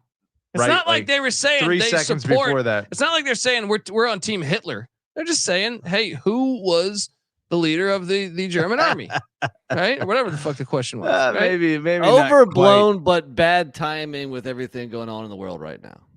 Well, just fair. Not a good trivia. With everything going on in their program, like Mel Tucker, or everything in the world, Israel and the anti-Semitism. Well, sure that, but also like that definitely. Yeah. But like it's like they asked his birthday, right? It's like, was it his birthday? I don't know what they asked. I feel like it's funny. Like, I've heard 3 different stories. This motherfucker. I heard Sean Green say something, Coleman say something, and Patty something. Does anybody know what the hell was actually said? Yeah, where was he born? Okay, yeah, it's like, where was little Johnny born? Where's Adolf Hitler? That's a fair trivia question, right? No, it's not. What? It's not promoting him. It's just asking where the fuck he's born. Yeah, it's not a terrible trivia question. Yeah, because most people would think Germany. That's why it's a good trivia question. Okay, fair. See my point? Just a weird place to ask that question. It's like it's the same as like the same. Where was Bill Parcells an assistant? What other sport was Bill Parcells an assistant? That might make sense at a sporting event. You didn't know, dude. Hitler was a great ping pong player, dude. Hitler could probably coach a diva. No, the Blitzkrieg. Nah, he was Revolution. I'm sorry. No, dude. He was an artist. He was a painter. He was a sissy. Okay. He'd be calling for these targeting rules. You know what I mean? Anyway, Duke taking on, heading to the shack. What's going on with Riley Leonard, Nick? I don't think he's going to play personally. Well, I mean, there's a lock that. Well, I mean, you know what I mean? Or maybe he does play, but he's going to be limited like he was last week before he got hurt. Well, they can win if he plays what he was playing, the level he was playing at last week. They could win this game. This series dates back to 2002. Louisville's never lost to Duke. In fact, they've won all their games by double digits. Wow. I mean, I feel like if he's not Hold on, timeout. To Noah's point, we didn't even pick that Michigan State Minnesota game. We started talking about it and went off the rails. Let's go back to that real quick. I'm laying 7. I'm not, because I just don't think you can lay 7 points with Minnesota. So I'm going to take the point. Now, last year, I'm all over Michigan State. Michigan State. Yeah. They got players quitting the team. They got this sex scandal. They got Hitler on the fucking scoreboards, and you're backing that? You just got thrown saying that was like standard. Not a big deal. Yeah. To me it wasn't, but now every player is sitting in the locker room saying, "Why the fuck is Hitler on our?" You know, it's That's true. They get told they're a little sheep. This day and age, you know what I mean? They're just looking for a reason to fucking feel unappreciated. You know what I mean? So, we're 3-4. We got to cry about it. What are they? This program's a fucking mess. They're gonna go there to that Huntington Bank Stadium and get beat down. You ready for this score projection? 17-6. Minnesota gets the dub. All right. You know, I'm going to say this. I was pretty proud of myself for coming up with this. You know, it's a little teenager term here. Mid. Right, they got these fucking Minnesota fans talking shit about the Iowa punt returns, and fuck you. And I said, hey, you know, you're Minnesota. You know, just like Penn State is Penn State. Minnesota is Minnesota, right? Because they're a fucking average ass team every year. They haven't done shit since the 1930s. Okay, fuck you, Minnesota. I like the rule laid better, but not bad, Petty C. I mean. I don't know. Let's keep it moving. Ric Flair, born in Minneapolis. That's my final. I actually think Minnesota's got fucking amazing uniforms, amazing mascot. I want to like them, but come on, that was a bullshit win. That was a bullshit win. Duke, Louisville. Louisville's laying 4. If you're telling me Riley Leonard's not playing, and I'm gonna wait to bet this, but if he's not playing, this is a smash spot. I don't care if it's 6 or 8 because Duke's backup. He needs the Big Ten West is looking at Duke's backup saying, that's our guy. That's our guy this offseason. Patty C, what are you doing here at the Shack? Way too many points. I think Elko will adjust. If the backup's playing though? He was very, very bad. Yeah, that's what I'm saying. There's a big gap. Duke's defense. Don't bet this until you know what is happening. Because if Riley Leonard's playing, I think Duke can win outright. Yeah, it's a tough spot, especially at Florida State last week. Now at Louisville, tough little stretch of the schedule here. I'm taking Duke, but I don't feel great about this. But I guess right now the line is probably telling us that Leonard might give it a shot. Will they show Papa John on the big screen? You think? I don't think Hitler had. We should have a few things in common. Yeah, but he's probably not quite at that level. Well, I don't know. He was in Kentucky gear the last time we saw him. Yeah. He might be at that level in the city of Louisville. That's fucking evil. Where was Papa John's born? That's a good question. Couldn't he? He's an asshole too. Couldn't he not stop dropping the N-bomb? Yeah, he's on a conference call and he's dropping the N-bomb left and right. But no, he said like later on, he was like, I have a really hard time not saying it. I knew he was an asshole when he was comparing. He had like a house in Colorado, and he had I forget, it was like 33 bedrooms in the house. It had a fucking moat. And he's sitting there complaining about the tax cuts. He's like, dude, you got a fucking moat. All right. Shut the fuck up. You know what I mean? Anyway, Louisville -4 until we know otherwise. I'm going Duke. Wow. I trust Elko. Okay. That's a huge game, by the way. That is a gigantic game. That's why Riley Leonard needs to play. That could be for an ACC championship. No, I think the winner is going to probably play in the ACC championship. Wow. Game. There's some excitement. Yeah. Both the top 20 teams. Yeah. A slept-on game. Yeah. Let's go. Nathan Haynes says Louisville's 5-0 ATS their last 5 home games. Brown ball, baby. ECU heading to that filthy Alamodome. First ever matchup. That's not that surprising, actually. Well, UTSA's program's like 10 years old. ECU's catching 18.5 points. It's too much.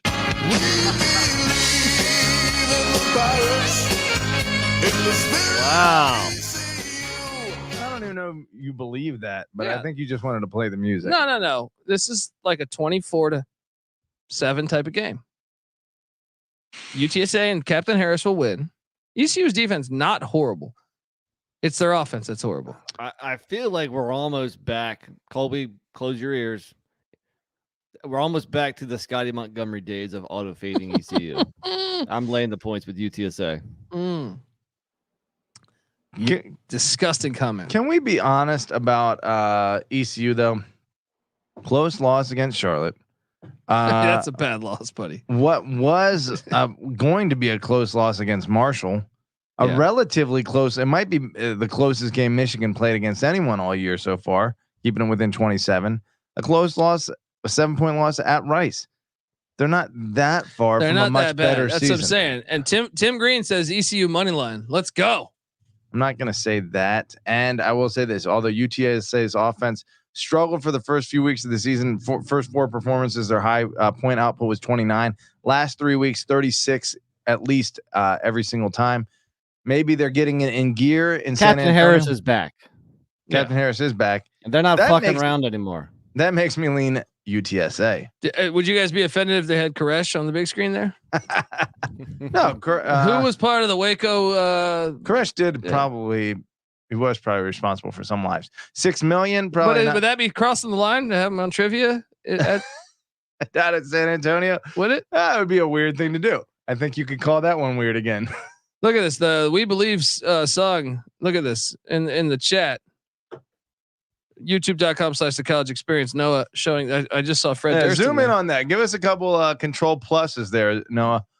SG. So this is the ECU's song on YouTube, and you have a lot of great comments saying the SGPN basketball experience brought me here. And 16 replies. I want Kobe to be the DJ at my Jeff wedding. Blake out here slinging. Fucking genius. All right, we've spent way too much time on ECU this year. Yeah. Moving along. Oregon heads to Salt Lake City. Oh man, big time game here. What'd you guys think of Kyle Whittingham's comments about his quarterback at the end of the? Fucking awesome. What do you say? He goes, they got a Heisman Trophy quarterback over there. We got a walk-on pig farmer, right? And he's like, and I'll take the pig farmer 10 out of 10 days or some shit like that. He said, no, like that, you right? wouldn't. Love it. Well, he's 3-0. I don't know. Whittingham, he's got a knack for beating Caleb Williams. That's true. Utah's catching 6.5. This was 7. It's down to 6.5. This is a series that goes back to 1933. The Ducks have a 12-game lead. However, the Utes have won 3 of the last 5 including the last 2 at home. Last year, Utah at home getting points. Come on, this is too easy. Lock it up, Utah. I'm joining you. Well, I don't even have to think about it. Yeah, 6.5 is a lot. Nobody walks into Rice Eccles. Yeah, that is way too much. When's the last time Utah lost a home game? It was like 2018 or something. You know what I mean? Like, I feel like Bo Nix is the type of quarterback that the challenge that Utah will present him schematically and will present from a line of scrimmage standpoint to Oregon is something that they're probably not going to be adjusted well to. I think money line in Salt Lake City is a pretty reasonable play here. And we got to give a shout out to their two-way player. Their safety. I sent you this. Did you see? What's his name again? Vaki. Sione Vaki. Dude, that dude is a fucking pure athlete. Isn't he like the second leader on the team in tackles? And he's also, dude, last week he had 9 rushes for 68 yards and 5 catches for 149 yards and 2 touchdowns. And then he's their fucking starting safety, right? So he's all over the fucking field. That guy's incredible. Only priced at about $5,000 in DraftKings also, I don't know what. Tune in tomorrow when we talk about DFS. Back, baby. Football is back. You got Travis Hunter. You got this guy. I mean, this thing's happened. Every team should be doing this. Have you guys ever heard of Hawaiian football? Yes. It's like a game where I guess it's essentially rugby, but you're throwing the ball all over the field. It's like a fun thing to do for, at the end of a practice in high school when you're like, fuck it, we need to have some fun here. But But there's something about those Pacific Islanders that are jacks of all trades. Troy Polamalu, who's the dude that was on USC? That's on who's he on the Rams or Chargers now? Who's making all sorts of plays all over the fucking. No, he's not USC. That's BYU. Puka Nacua. No, not Puka. There's another dude who was a safety. I forget. Eric Weddle. NFL team. No, he's a Pacific Islander, but I guess Weddle is too. Yeah. But either way, they just Weddle's a Pacific Islander. No, I think he's from Southern California. Yeah, maybe I'm wrong on that. They are. Eric Weddle doesn't sound very Samoan to me. Well, neither did fucking who is the super swaggy quarterback that came out of Hawaii. No, Dylan Gabriel is one. That doesn't sound super Hawaiian. Yeah. Either way, what I'm trying to say is they have some super dynamic all around football players coming out of the Pacific Islands for whatever reason. I don't know why, but maybe it's the brand of football they play over there. Yeah. Maybe they're not sissies. All right. That too. All right. Can I talk you into a Utah 2-step parlay? Because BYU heads into Austin. Do you guys know the history here? BYU, the series goes back to 1987. BYU is 4-1 all time against Texas. Should be 5-0. The one loss they had was on a missed extra point, right? That would have pushed the game to overtime. BYU is also 2-1 in Austin. The last matchup, BYU 2014, they played in Austin, won by 34. NC Nick hates this BYU team. We know he secretly hates it. I'm taking the 17 and a, 18 now. I'm seeing 18 and a half. Get the fuck out of here. I'm locking up BYU. Let's go. Fuck out of here with this shit. I'll roll with you on that one. Let's go. Double lock. Can it be a triple lock? BYU is just too tough and too talented for a team like Texas to just, do their thing on. I think they're going to get challenged in every facet of the game. And I think that means that 18 and a half points is way too many points. I'm with you guys. I'm taking the points, but don't forget the last time BYU hit the road, they got beat 44-11 at TCU. And that's why I'm not going to lock this up. Let me just pull maybe it is the guy on the Niners. Either way, he's another dude with long hair. I think he plays safety. And just last week I saw him like jumping a pass and like almost taking it to the house. I mean, I just wanted to pull up BYU's 2014 schedule. You know what I mean? When they beat 2014, 9 years ago. Well, I'm just saying, like this. If we're gonna say, it's like was Sarkisian playing quarterback then? BYU got their ass whooped by several teams that year, but they still managed to beat Texas's ass. Teams get up for Texas. It's too many fucking points. That is an interesting point, though. Maybe Sarkisian gets up for BYU. That is true. Sarkisian, we did watch him quarterback BYU back in the day. I think I remember I think he was the quarterback. Didn't he have a Hail Mary touchdown, if memory serves me correct? Like opening week 94, 95, NC Nick. We were watching it in Maryland. We watched him play for BYU, but I don't remember specifically a Hail Mary, but that was a long time ago. Virginia. The Wahoos, Patty C's Wahoos, Heyo, heading into Miami, Florida, Miami Gardens, this filthy stadium where 12 people show up. Series dates back to 1996.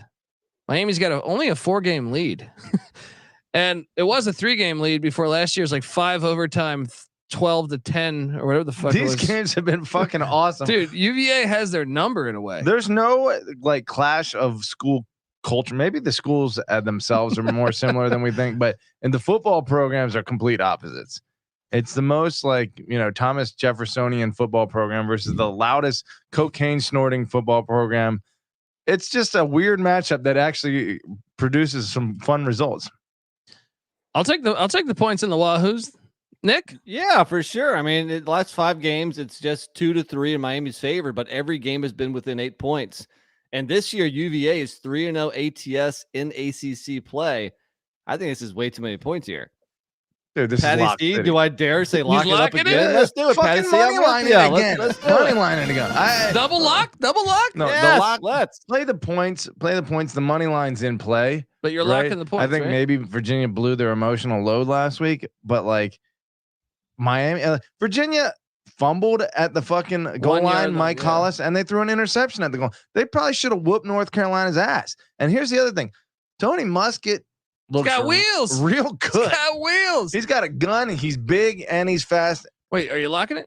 Yeah. Nick's locking it. Yeah. Okay, we got a double.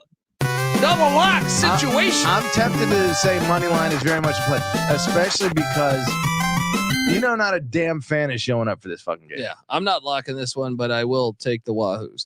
I can't lock the Wahoos. It's a rule. Brett Gabbert is no longer. He's out for the year. Miami, Ohio starting quarterback. They have to travel to Athens.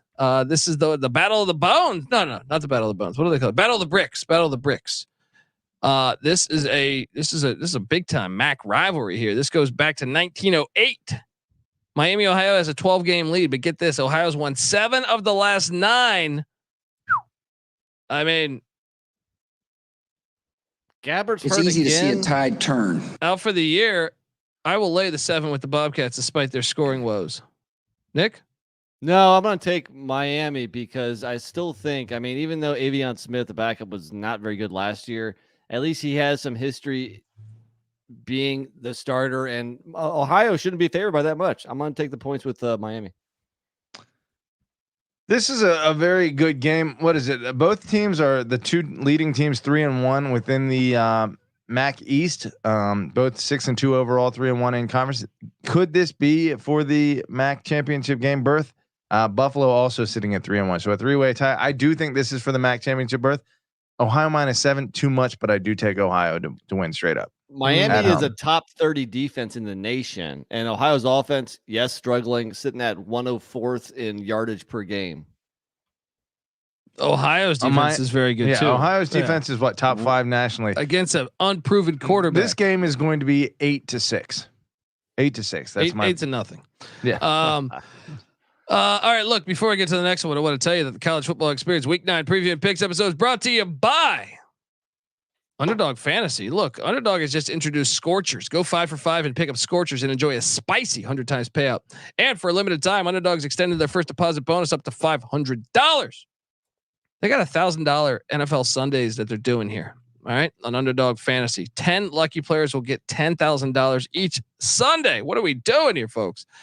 So watch along, make picks, maybe make a little extra cash over on Underdog's mobile app or website, underdogfantasy.com. When you sign up with the promo code SGPN, Underdog will double your first deposit up to $500. Underdog Fantasy promo code SGPN. We're also brought to you by the NBA Underdog Contest. Yes, with Underdog Fantasy.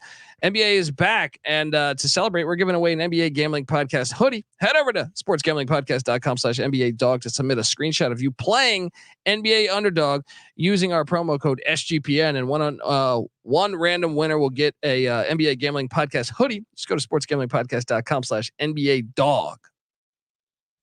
All right, we are back on the College Football Experience, and the Pitt Panthers, they got robbed. Speaking of bad refereeing, there was another bad call. I like the, someone brought it to my attention that this was the revenge Kenny Pickett slide game, because last week Pitt got a first down that would have ended the clock. The quarterback slid, and it was a horrible spot. But I'm actually okay. This is the football gods getting even for that filthy, ridiculous bullshit Kenny Pickett fake slide. I don't know. I mean, they deserve the first down.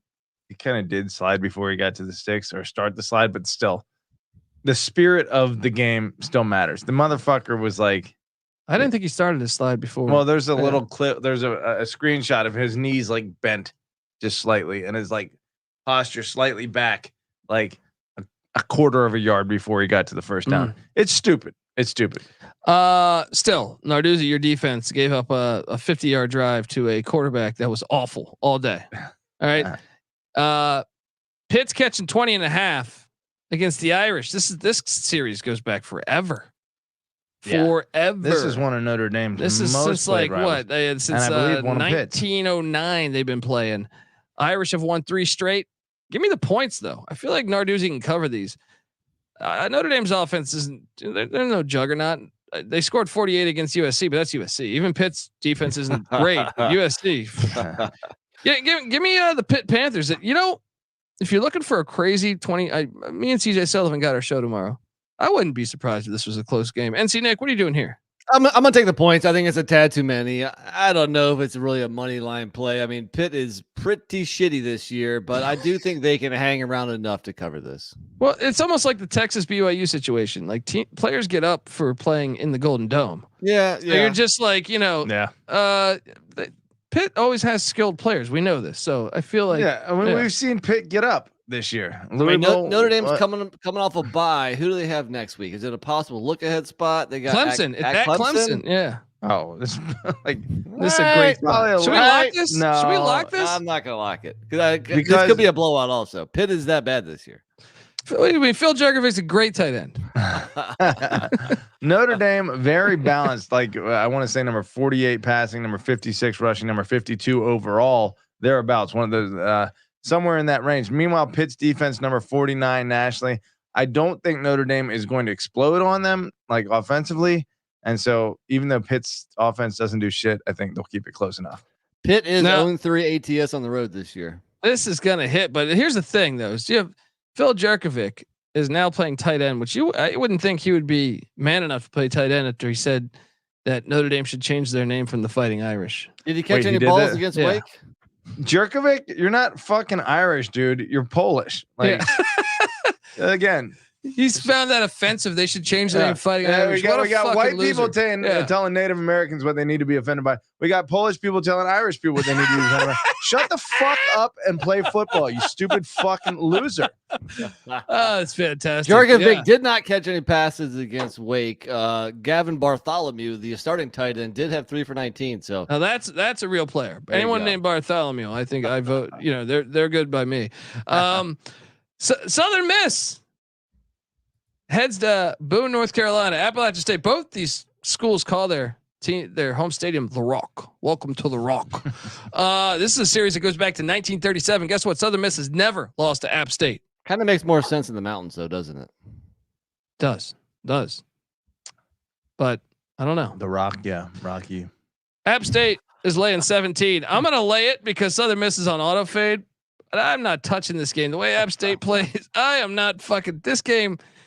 These are 2 win totals that I'm going to get fucked on. I'm going to burn money on these 2. This is a really easy play. I feel like lay the 17. Lay the 17. Is it that easy? I'm laying the 17 also. I told you guys last week, every game App State plays goes down to the wire, which is why I took ODU a week You ago. guys are too close to this as very disappointed App State fans this year. But I'm on App State this year. Southern Miss is awful. I don't know what's going on there. And Colby, if App State wins this, that means they're back to 4-4. We need 7 though. Oh, they're not going to win the 3 of the. No, okay, yeah, that's cooked. We're cooked. We're cooked. Tough year for App State. They're a better team than their record. They needed fire Sean Clark, hire Mike Houston. What about App State with Rich Rod? Yeah, I mean, is that even an upgrade from Jacksonville State? That's nasty. Yeah, they have more money. That'd be awesome. All black. All right, fun. USC is heading to Berkeley, California for the final time. I can't believe they're fucking all this up. They only been playing since 1915. Thank you. All right, and guess what? The series is tied 2-2 in the last 4. Now USC does have a big lead, despite like Cal opened up this series like up. I think they won 10 of their first 11, but since then it's been USC. Cal used to be like a dynamite program back in the day. I did not know that. Yeah. They were really good for a long time. I mean, they still produce greats. You know what I mean? Yeah, well, they should. Fucking Wesley Walker. The University of California. They're the biggest. Yeah. They're the flagship fucking school Ken Harvey of the most popular. Remember Ken Harvey? Ken Harvey was fucking. He was hanging out at Jeff Smith karate. Ken Harvey. Ken Harvey, great linebacker.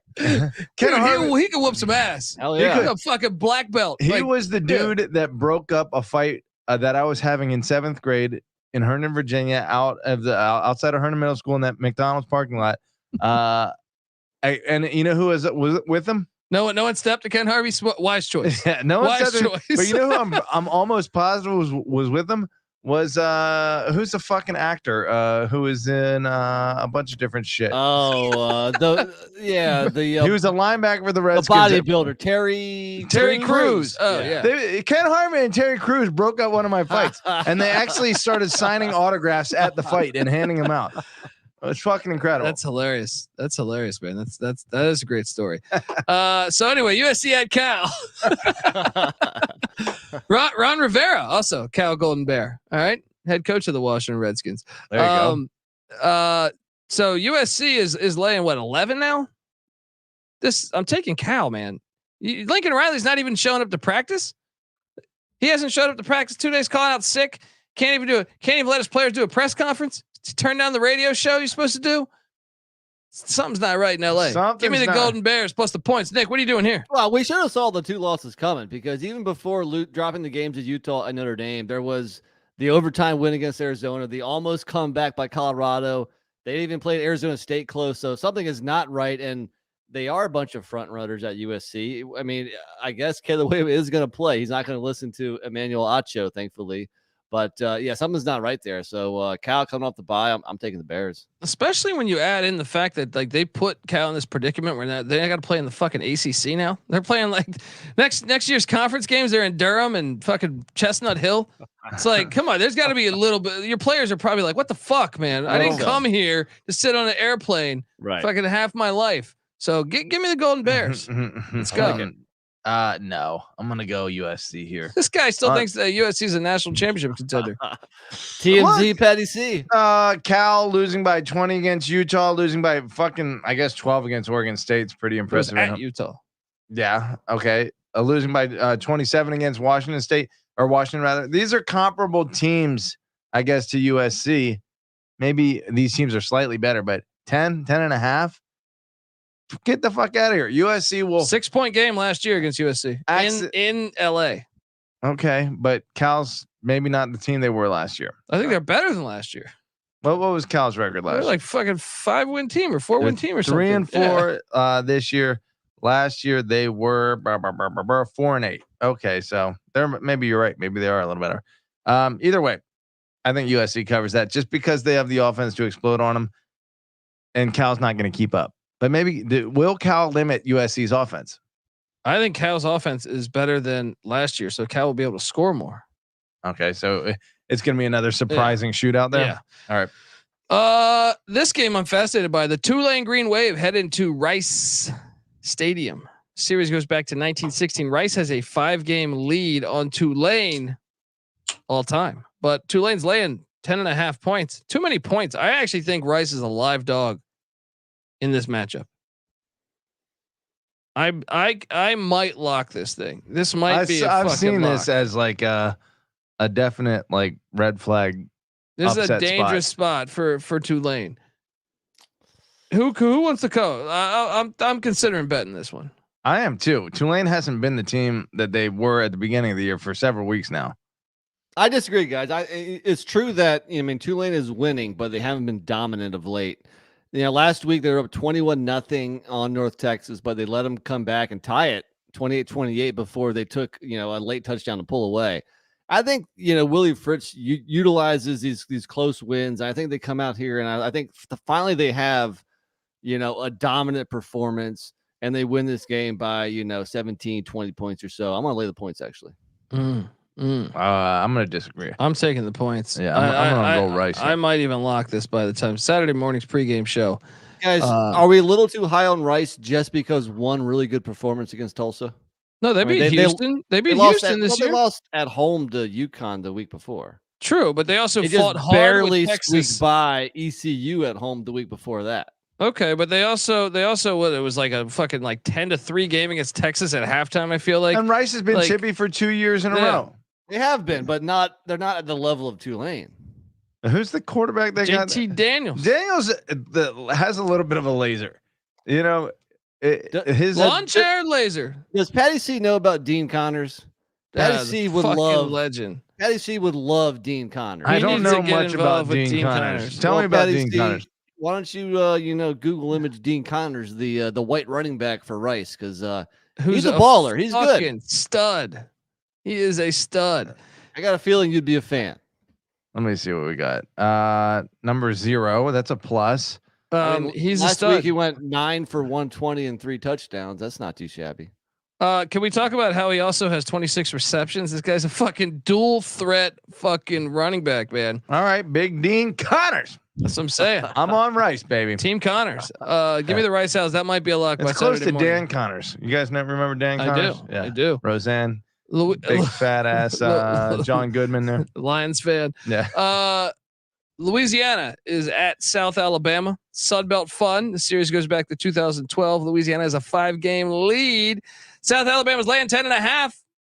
I'm going to lay the 10.5. South Alabama's back, I think. Now here's Nick, my what lock. are you doing here? Yes, South Alabama is back. They're not fucking around anymore. Back-to-back wins, 55-3 and 55-7. Granted, against bad Sun Belt teams, but I think Louisiana is kind of just the middle of the pack school. So South Alabama at home, they're going to win by more than 10 or 10.5. Lay the points. Lock it up. I'll join you. All right. Let's go. Patty C, triple lock? 10.5? No, I don't think so. I mean, look, they've been up and down South Alabama. I guess their loss to JMU is kind of understandable, granted, given that JMU is fucking awesome. But no, I think Louisiana is playing decent football. 3-point loss against a very good Georgia State team last week. I think that's too many points. I'm going to roll Louisiana, even on the road. I don't know. I don't have a great feel for that. Arkansas State heads to ULM. I know NC Nick's still hurt. That his boy Grayson McCall. That's what you play that little pussy abrupt slide shit. You're going to get tattooed. I stand with Arkansas State's defense. All right. And their decision to blast the quarterback that tries that. All right. This series dates back to 1959. Arkansas State has a 16-game lead. However, I watched ULM last week. That score was deceiving. That was a 3-point game. ULM is turning a fucking corner. I almost feel like we should lock them. Actually, fuck it. I am locking up ULM. Sunbelt. How about a little Sunbelt parlay? Oh, man. ULM -2.5 with South Alabama. Let's go. There's another Sunbelt game that we haven't mentioned yet, which I really like also, if you want to get a 3-team parlay. But let's talk about this game first. I am on ULM. I'm not going to lock it up, but yeah, I mean, other than the South Alabama blowout, they've been right there with App, with Texas State, with Georgia Southern. Yeah, they should have beat Texas State. They were in a bullshit clip. Texas State is not a great team by any stretch. They have an offense. Yes, they beat Baylor. That's Cincinnati lost to Baylor. That's true. No. TJ Kinney, I'll give him credit. Right. All I'm saying, yeah. But at Georgia Southern's a tough place to win, dude. That was a 3-point game with 2 minutes left. Better team than most people are probably giving them credit for. Either way, 5 straight losses for ULM. But in the meantime, 3 of the last 5 wins for Arkansas State. Maybe they're the team that's turning the corner. No, because those 3 wins were against really bad competition: Stony Brook, Southern Miss, and UMass. Yeah, they did get rocked against Troy, and then a 10-point loss against. What's that number? I do like ULM here. They're laying 2.5. No, wrong team favorite. Give me No, you're right. I don't know. Yeah, let's go ULM. Let's go ULM. All right with you guys. I'm all over the fucking place. Like a woman over here, right? Can I say that? No. Come on, that's a good joke. I just want to say that Arkansas State's getting a little better. They're getting a little better. Butch Jones, give him a little credit. But yeah, Bowden is. And I will double down on it. It's like my wife picking a restaurant sometimes is like fucking all over the place. Oh, I feel like chicken. I feel like rice. That's what it is. Have you guys met our friend Brett? Okay, that's true. That's not a female trait. That's an individual trait. Some guys are just as indecisive. Exactly. Hey, but I'm here to stand up for all the women out there. Here, okay? I'm gonna say something that clip this and fucking take it and run with it. Stereotypes exist for a fucking reason. Okay. And often they're true. Let's go. All right, Wyoming heads to Boise's, the Smurf turf. Man, this is a series that goes back to only 2002 because Boise was like a community college in the 70s. Boise's 16-1 all time against Wyoming. I don't give a shit. Wyoming is a better team than Boise State this year. Wyoming money line play on the Smurf turf. Boise, Rome is burning. Rome is burning, folks. It's a great game. It's a fucking great game. Huge game with implications as far as the Mountain West championship game. 5 is too many points. I mean, Boise only has 2 wins over FBS opponents this season. They were both 1-score games. Wyoming they're 4-0 ATS as a dog. I mean, the only thing you got here is Smurf turf at Boise, but it's not enough to lay 5. This is a field goal game here. I'm definitely on Wyoming. Well, I'll tell you this, Wyoming, this is probably one of only maybe the toughest game left on probably definitely the toughest game left on their schedule. However, UNLV sitting at 3-0 in conference in the like tied for the driver's seat of the conference. They haven't played a team with a winning record. They haven't, but they are 3-0. They have to. They go to Fresno this week. Wyoming. UNLV goes to Fresno. They'll probably take reality is going to come. We'll check in, Yeah. but either way, this game very much impacts Wyoming. Although, the game that may impact the Big 12 or the Mountain West Championship game will be played on Friday, November 10th. Wyoming at UNLV. However, this game is a must-win for Wyoming. I think they do get it done in Boise, and I think Wyoming actually comes back and beats Air Force in the Big 12 or in the Mountain West Championship game. Let's go. Anyone? Oh, are we not locking this? You know what? I'll lock it up with you. Let's do it. Let's go. Wyoming has treated us very well this year. Our Cowboys. You guys are fucking idiots with a short memory because no one goes on to the Smurf chirp and kicks the shit out of Boise State. They don't need to kick the shit out of them. All they got to do is win by a field goal. Shit, Well, they can lose by a field goal. It's five. Boise's favored by 5.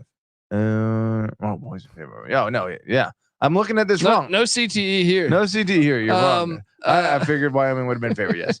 Marshall -4 in Conway, South Carolina against Coastal Carolina. Big Bird Grayson McCall, he got blasted for the abrupt slide. He is doubtful for this week. I heard today that they said he's highly doubtful. Like I didn't know there was different stages of doubtful. I'll lay the 4 with Marshall. They get it right here on the road at the home that Hooters. What's the owner of Hooters that? Brooks. What's Brooks Stadium? Conway Brooks. I don't know. His name's Brooks. Yeah, Rich Brooks. He's been to a Hooters or two. Guys, I think this is lock-worthy also. You telling me an average Coastal squad without Big Bird? That's true. Rasheen Ali might not play also, but he's not as important. Marshall has other running backs that can step in. I'm going to lay the points and lock up Marshall. I'm with you. The locks are flying off the shelves now. I mean, I got a few more too. Is Coastal that average? Number 23 offense in the nation right now. That without Big Bird, it's a huge loss. Yeah. I like Jamie Chadwell's confidence today. Did you see that on? How about going for that 4th and 1 in zone 17 yesterday? What the fuck? I've only seen Mike Leach do that. Only be that crazy before. Big D energy from Jamie Chadwell. Or rather, not Jamie Chadwell from. I'm talking Jamie Chadwell. Yeah. Look. Do you think Coastal misses Chadwell and the 8-0 Liberty Flames right now? Yeah, probably. But Liberty would be doing that again with any coach against the Conference USA competition. Fair point. Coastal not that good, I guess. Without Big Bird, I'll lean with you guys. We'll go Marshall -4. Next, we jump down to Lexington, Kentucky. They call this the Battle of the Beer Barrel. Well, they used to. Now you can't because the beer barrel encourages people to get drunk. What else are you going to do in Tennessee and Kentucky? Yeah, Tennessee and Kentucky. I'd say you can go to the Bourbon Trail, but you can't have the Battle of the Beer Barrel. What the fuck's going on here? No. Anyway, this series goes back to 1893. Woo. Tennessee has a 56 game lead. I'm paranoid. I feel like I get this game wrong every year. Every year I'm like, Kentucky's going to do it this year. I'm still saying it. Devin Leary beats Tennessee. The last time Tennessee had back-to-back away games at Bama and at Kentucky, they lost. I think it was 2017 or 18. It happens again. Let's go. Patty C, what are you doing? I just don't have faith in Kentucky's offense. You know, even their defense is mid, and Tennessee 3.5. I think they get it done. I think they go on the road and get it done. History is on my side. Nick? Not only is it back-to-back aways for Tennessee, but Kentucky's coming off a bye, and they went into that bye losers of 2 straight. So I think I might go home. Home dog sounds about right here. I think Kentucky is certainly a live dog. I think they're going to at least cover this, if not win it up outright. It is really surprising that they haven't made more of this as even if it hasn't been that competitive. These states are so alcohol oriented. There's so much fun that could be had here. It should be the equivalent of the shitty version of the world's largest outdoor cocktail party. It's the world's biggest outdoor bourbon tasting event. I like this. Patty C. Boom. Crowning it. Look, Troy at Texas State. Huge game in the Sun Belt. Series dates back to 1996. Troy is 12-1 all time, and Texas State hasn't won since 97. Troy's laying 6 in San Marcos. I'm still laying the 6. Nick, what are you doing here? Yeah, and I was going to lock it up at 4.5 or so. At 6, I think I still will. I mean, Texas State, look, DJ Kennedy, I like you. I'm a fan. You're doing well here, but you ain't ready to deal with the physicality of Troy. Troy's going to come in there. Troy, another team on a mission. They've won 4 in a row in the likes of, Western Kentucky, Georgia State, Army. Meanwhile, Texas State has been playing some pretty bad competition of late. I mean, they played Louisiana as an average team. Other than that, you got ULM, Nevada, Jackson State. They're not ready for Troy. I think Troy wins this at least by a touchdown here. I'm going to lock up another Sun Belt team and go with the Troy Trojans. NC Nick saying Trojan man. How do you see? What are you doing here? I mean, Texas State sitting here at 5-2. Are you just going to ignore their performances? Is this point in the season? Look at their wins. Baylor. Well, yeah. I mean, look at their wins of late. Okay. I mean, the Baylor win. Give them credit. They squeaked by ULM. Sure. Not that 14-point win I'm telling against you, ULM's Southern Miss. playing better ball than you think, though. True. I am with you. I got to roll Troy. Troy's been playing excellent ball, blowing the shit out of teams. Both teams coming off a bye here? It is homecoming in San Marcos, but I'm going Troy. The Lone Star will be flowing. Washington heads to the farm, Palo Alto, to take on Stanford. This series goes, once again, another one getting detonated. This series goes back to 1893, folks. I mean, come on, we're ruining this. Get this. They've been playing since 1893 every year, and Washington has a 1-game lead. It's a fantastic rivalry. That is way closer than I would have figured. Yeah, Washington's laying 26.5 points. Give me Stanford on the farm. They're not going to be able to move the ball against that cha-cha-cha defense. NC Nick, what are you doing here? No, man, I'm laying the points. Like, throw out the Colorado game, okay? That game was sandwiched between home losses 42-6 to Oregon and home losses 42-7 to UCLA. I think Washington's going to have a pretty similar score to those two games. Patty, what are you doing on the farm? I want to pull up one stat real quick just to be Stanford, the number 132 passing defense in the nation, second to last. So Washington being Washington, number 1 passing offense. This seems pretty obvious. We're going to go Huskies here.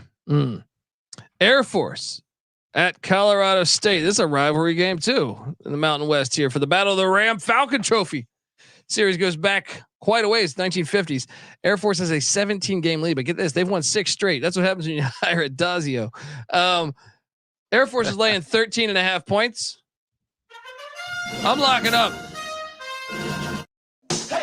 I'm locking up Colorado State plus 13.5. They've been hitting for me lately. They hit against Middle Tennessee. They hit last week against UNLV. Still fading Air Force, huh? Can't stop fading Air I Force. swear. I pushed last week on Air Force. I think Wyoming this is a cashed. game. I think we've seen the biggest line movement because this opened at -9. Air Force has won how many straight games now? 12 straight wins, bridging back to last year, and 10 of those 12 wins were by double digits. I'm still going Air Force. I don't feel as great now. It's gone all the way up to -13, but I think Air Force. I mean, Colorado State is doing better this year, but I still think they're a finesse team. They're not ready for that run game. Colorado State is better than most people are probably giving them the credit for, including us, maybe. But the two recent performances by Air Force, a 7-point win against Wyoming and covered, and only an 11-point win against Navy. Push. Yeah. That said, those are two teams particularly suited to stop them. You've noted several times that Craig Bowl is great at stopping that triple option, and Navy obviously running the triple option, great at stopping it. Other than that, Jay Norvell played under Buddy Ryan, buddy. All right. Buddy Ryan, Don't you fucking say all something. the credit for Mike Ditka's fucking Super Bowl. What did he ever do on his own as a head coach? He made the playoffs. He made the playoffs with the Eagles. I think we can admit Buddy Ryan was, better suited to be DC. No. I'm going to disagree here because I think Buddy Ryan and the Eagles, had they not been in the NFC East that had Lawrence Taylor and Bill Parcells, Joe Gibbs, and they were going like 10-6, 11-5 every year, not making the playoffs. I'll tell you what, the apple doesn't fall far from the tree. Fucking Rex Ryan. Rex Ryan went to the AFC Championship twice. Well, maybe even 3 times. He's not a championship coach. He's a championship losing coach, and that's what Buddy Ryan is, right? So is Marty Schottenheimer. That's right. They're and building statues for the fucking guy. Mike Dick is a championship winning coach. Look, fucking Air Force is going to cover 13 points. Mike Ditka is like the Coach O of the NFL. He found lightning in a bottle one year. No, that is bullshit. They were good. How was Ditka with the Saints? How was he with the fucking Saints when he traded his whole draft? How were the fucking Chicago Bears before he got there? They fucking sucked ass. And for a half or he had the best player in football. 6 or 7 years. Fucking Walter Payton. Yeah, and guess what? Walter Payton was there since 1977. No, but then Buddy Ryan was building it. He was building it. He brought in Richard Dent. He brought in Otis Wilson, Wilbur Marshall. It wasn't like the Bears won because their offense. Yeah, Gary fucking Fensick was a beast. Well, yeah. Right? Guess what? Mike Ditka plays a fucking run / defensive oriented style of football. You got Jim McMahon. If Jim McMahon doesn't get hurt, Mike Ditka goes down as one of the greatest fucking football coaches of all time. I do agree with that. McMahon doesn't get hurt, they win it again at 86. All right, next up, Ohio State in Madison taking on Wisconsin. Mike Tomczak fan, the backup? No, I was. Patty C was though. He they always say Ohio State never produces any good quarterbacks, but CJ Stroud might be proving that wrong. Yeah, he's the next Mike Tomczak. Surprisingly good. This series dates back to 1913. Ohio State at Wisconsin. Ohio State has a 44-game lead. However, the last 3 times they've gone to Wisconsin, they lost one of them. The other 2, Ohio State won both of them in overtime. Ohio State's laying 14.5. I will take the Badgers plus the points. Letdown spot here. Absolutely. Yeah. I think you have to. Yeah. You have to. And here's another angle here.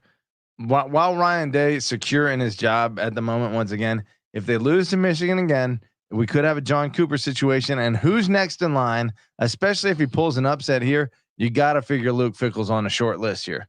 Yeah. So maybe he at least covers. Yeah. Got to go Wisconsin. Colorado. Sorry, dude, Bettis. I was on the Buckeyes last week. It's time to jump ship. Colorado. Coach Prime. Hey, guess what? UCLA's having their first sellout since fucking Mike Sherrard. How many Buffs fans? I wanted to go. I was looking up tickets. I'm serious. They're having their first sellout in a long fucking time. They're removing the tarps. $152 They've had the tarps for the that cheapest say fucking UCLA ticket. forever. No. Deion's catching 17.5. It's a sellout crowd. He's not going to disappoint. They're going to cover the 17.5. UCLA wins though. Patty? Yeah, I think they cover too. Nick? I like it. The Buffs are another team coming off a bye, so I think they use that to get healthy, and I think they can kind of keep this close and cover this. Vanderbilt taking on Ole Miss. The series goes back to 1894. Ole Miss is only a 13-game lead, surprisingly. Ole Miss has won 4 straight. Ole Miss is laying 24.5. It's a bit too many. Give me the doors and the points, right? Yeah, I'm with you. Nick? LA lost by 17 to Georgia, to Missouri, and Kentucky. I think they can keep it within that stretch, that same range. Vanderbilt loses by 17 again. There you go. All right, now we got the Battle of Virginia. Old Dominion, the best 2 schools in Virginia, Old Dominion and JMU. Series only dates back to 2011 because get this, ODU had this legendary football program. They actually still play at SB Ballard Stadium.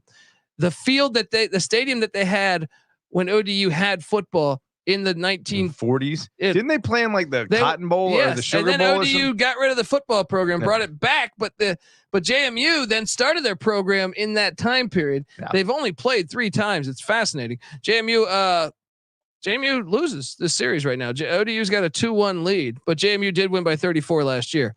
Bridgeforth Connect Stadium is going to be rocking. JMU's laying 20.5. That's too many points in a Virginia game. Give me the Monarchs. Patty, not to mention, this is for first place in the Sun Belt East. That's insane. I didn't think I'd be saying that. Ricky Ronnie. I mean, ODU just beat App last week. In conference, ODU's 3-1, JMU's 4-0. ODU's a good team. This is a huge spread. I think everyone's high on JMU. JMU should be on fucking upset alert. Who you taking? I'm taking Old Dominion to cover this. I think I'm taking the points too. Yeah, I think JMU it's almost lockworthy. Takes this very seriously. But JMU has played great football, but still 20.5. Here's the thing: JMU's trend has been to give up a lot of points late in the game. So even if they're covering through 3 quarters, I think ODU comes back and backdoors it. I mean, if you look at ODU and their losses, only by 6 at Marshall, only by 3 against Wake Forest. Virginia Tech beat them by 19. Week 1. They haven't lost yet by this margin. ODU is solid. All right, Washington State heads into Tempe. Series dates back to 1960. Arizona State's got an 11-game lead. However, Wazoo's won 4 of 5, including 2 straight. Wazoo's laying 6 in Tempe. Washington State's going to beat them down. I will lay the 6, even though historically Pacific Northwest teams in the desert. Yeah, I will lay the 6. What are you doing here? It's a big spread for such a big difference in mileage, but still, I think you're right. Washington State. I don't know. Arizona State's played some decent games. I'm going to stay away from this one. Nick? I'm gonna. You're not gonna pick anybody, Patty C. Well, I'm gonna stay away from it from a betting perspective, but I am. You know what? We'll stay away from picking this one, guys. I'll actually. People don't want to hear my voice on this one. We picked every game for the last 8 years, or not 8 years. Not this particular one. I'm out. Actually, you know what? Just you protesting it, even the slightest bit, Nick, makes me want to lean Arizona State here. All right. That is my lean as well. I mean, Arizona State's lost 3 straight games by 1 score. They're turning a corner, and whenever these teams from the Pacific Northwest come down to the desert, usually they don't fare too well. I'm a home dog it up here. Woo! There we go. North Carolina heads into Atlanta. You want to talk about kryptonite? This rivalry goes back to 1915. Georgia Tech though has an 11-game lead on North Carolina. You think it's kind of been going down recently? Not true. Georgia Tech's won 4 of 5, and I believe 10 of 13 against North Carolina. Why? What? 10 of 13? That is stunning. This is four of the last 5 is even more stunning because they've had like first-round draft picks. The Paul Johnson years, it makes sense because UNC always struggles against physical teams.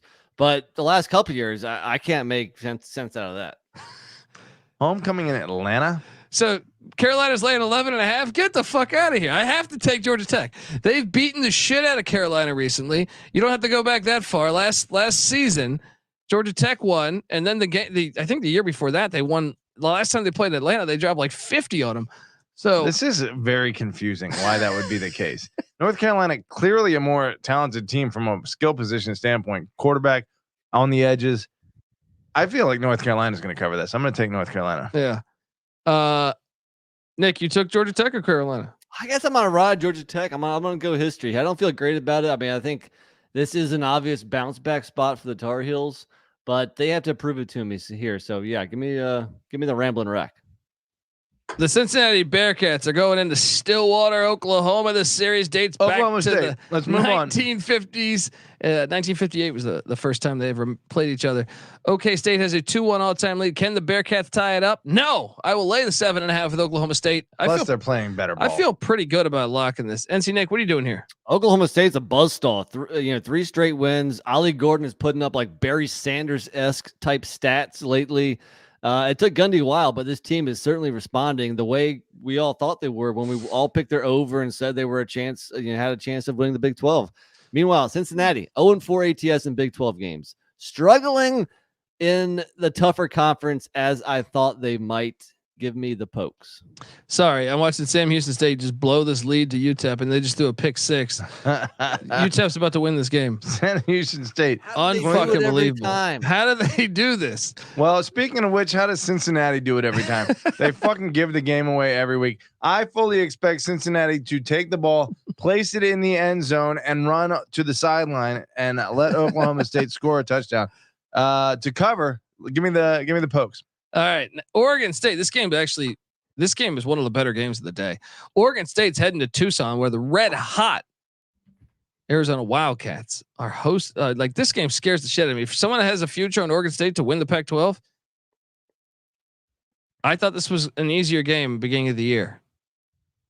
Give me the Wildcats plus 3.5 at home there.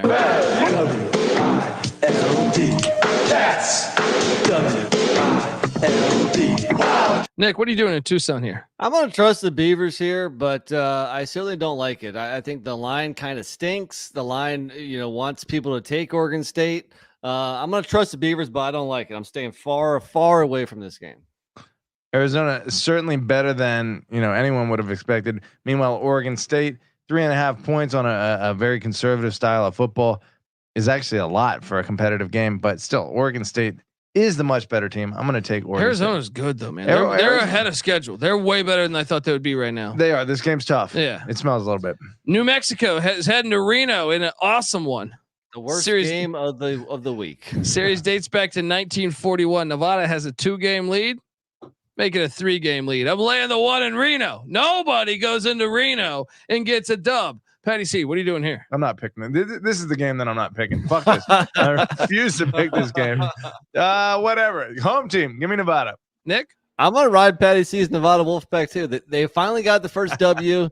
They got momentum. They're pointing in the right direction. It was a classic. It was a classic at the snapper. Ken Wilson has an explosive offense. Why didn't the Aztecs fire Brady Hook right there? They're so stupid. At home, they lose 6-0 to the worst, maybe the worst team in the nation. Goodness. UNLV is going into Fresno State. Fresno's laying 7.5 points. I'm all over Fresno minus 7.5. Nick? Yeah. The only question mark is Mikey Keene, who is still questionable.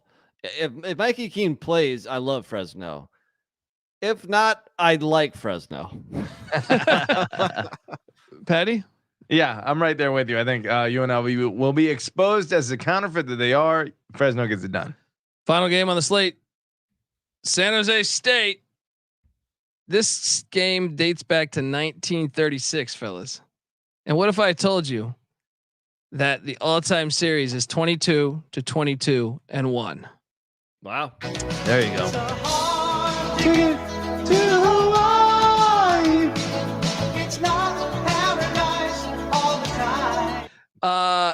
San Jose State's laying 11. Lay the 11. Chevin Cordero, it's personal. It's personal. It can be as personal as you fucking want. You're still going against one of the top passing offenses in the nation. They just lost to New Mexico by 21. Okay. I'm with Colby here. I think decent point. San Jose had an extremely tough start to the season against USC, Oregon State, Air Force, Boise, Toledo.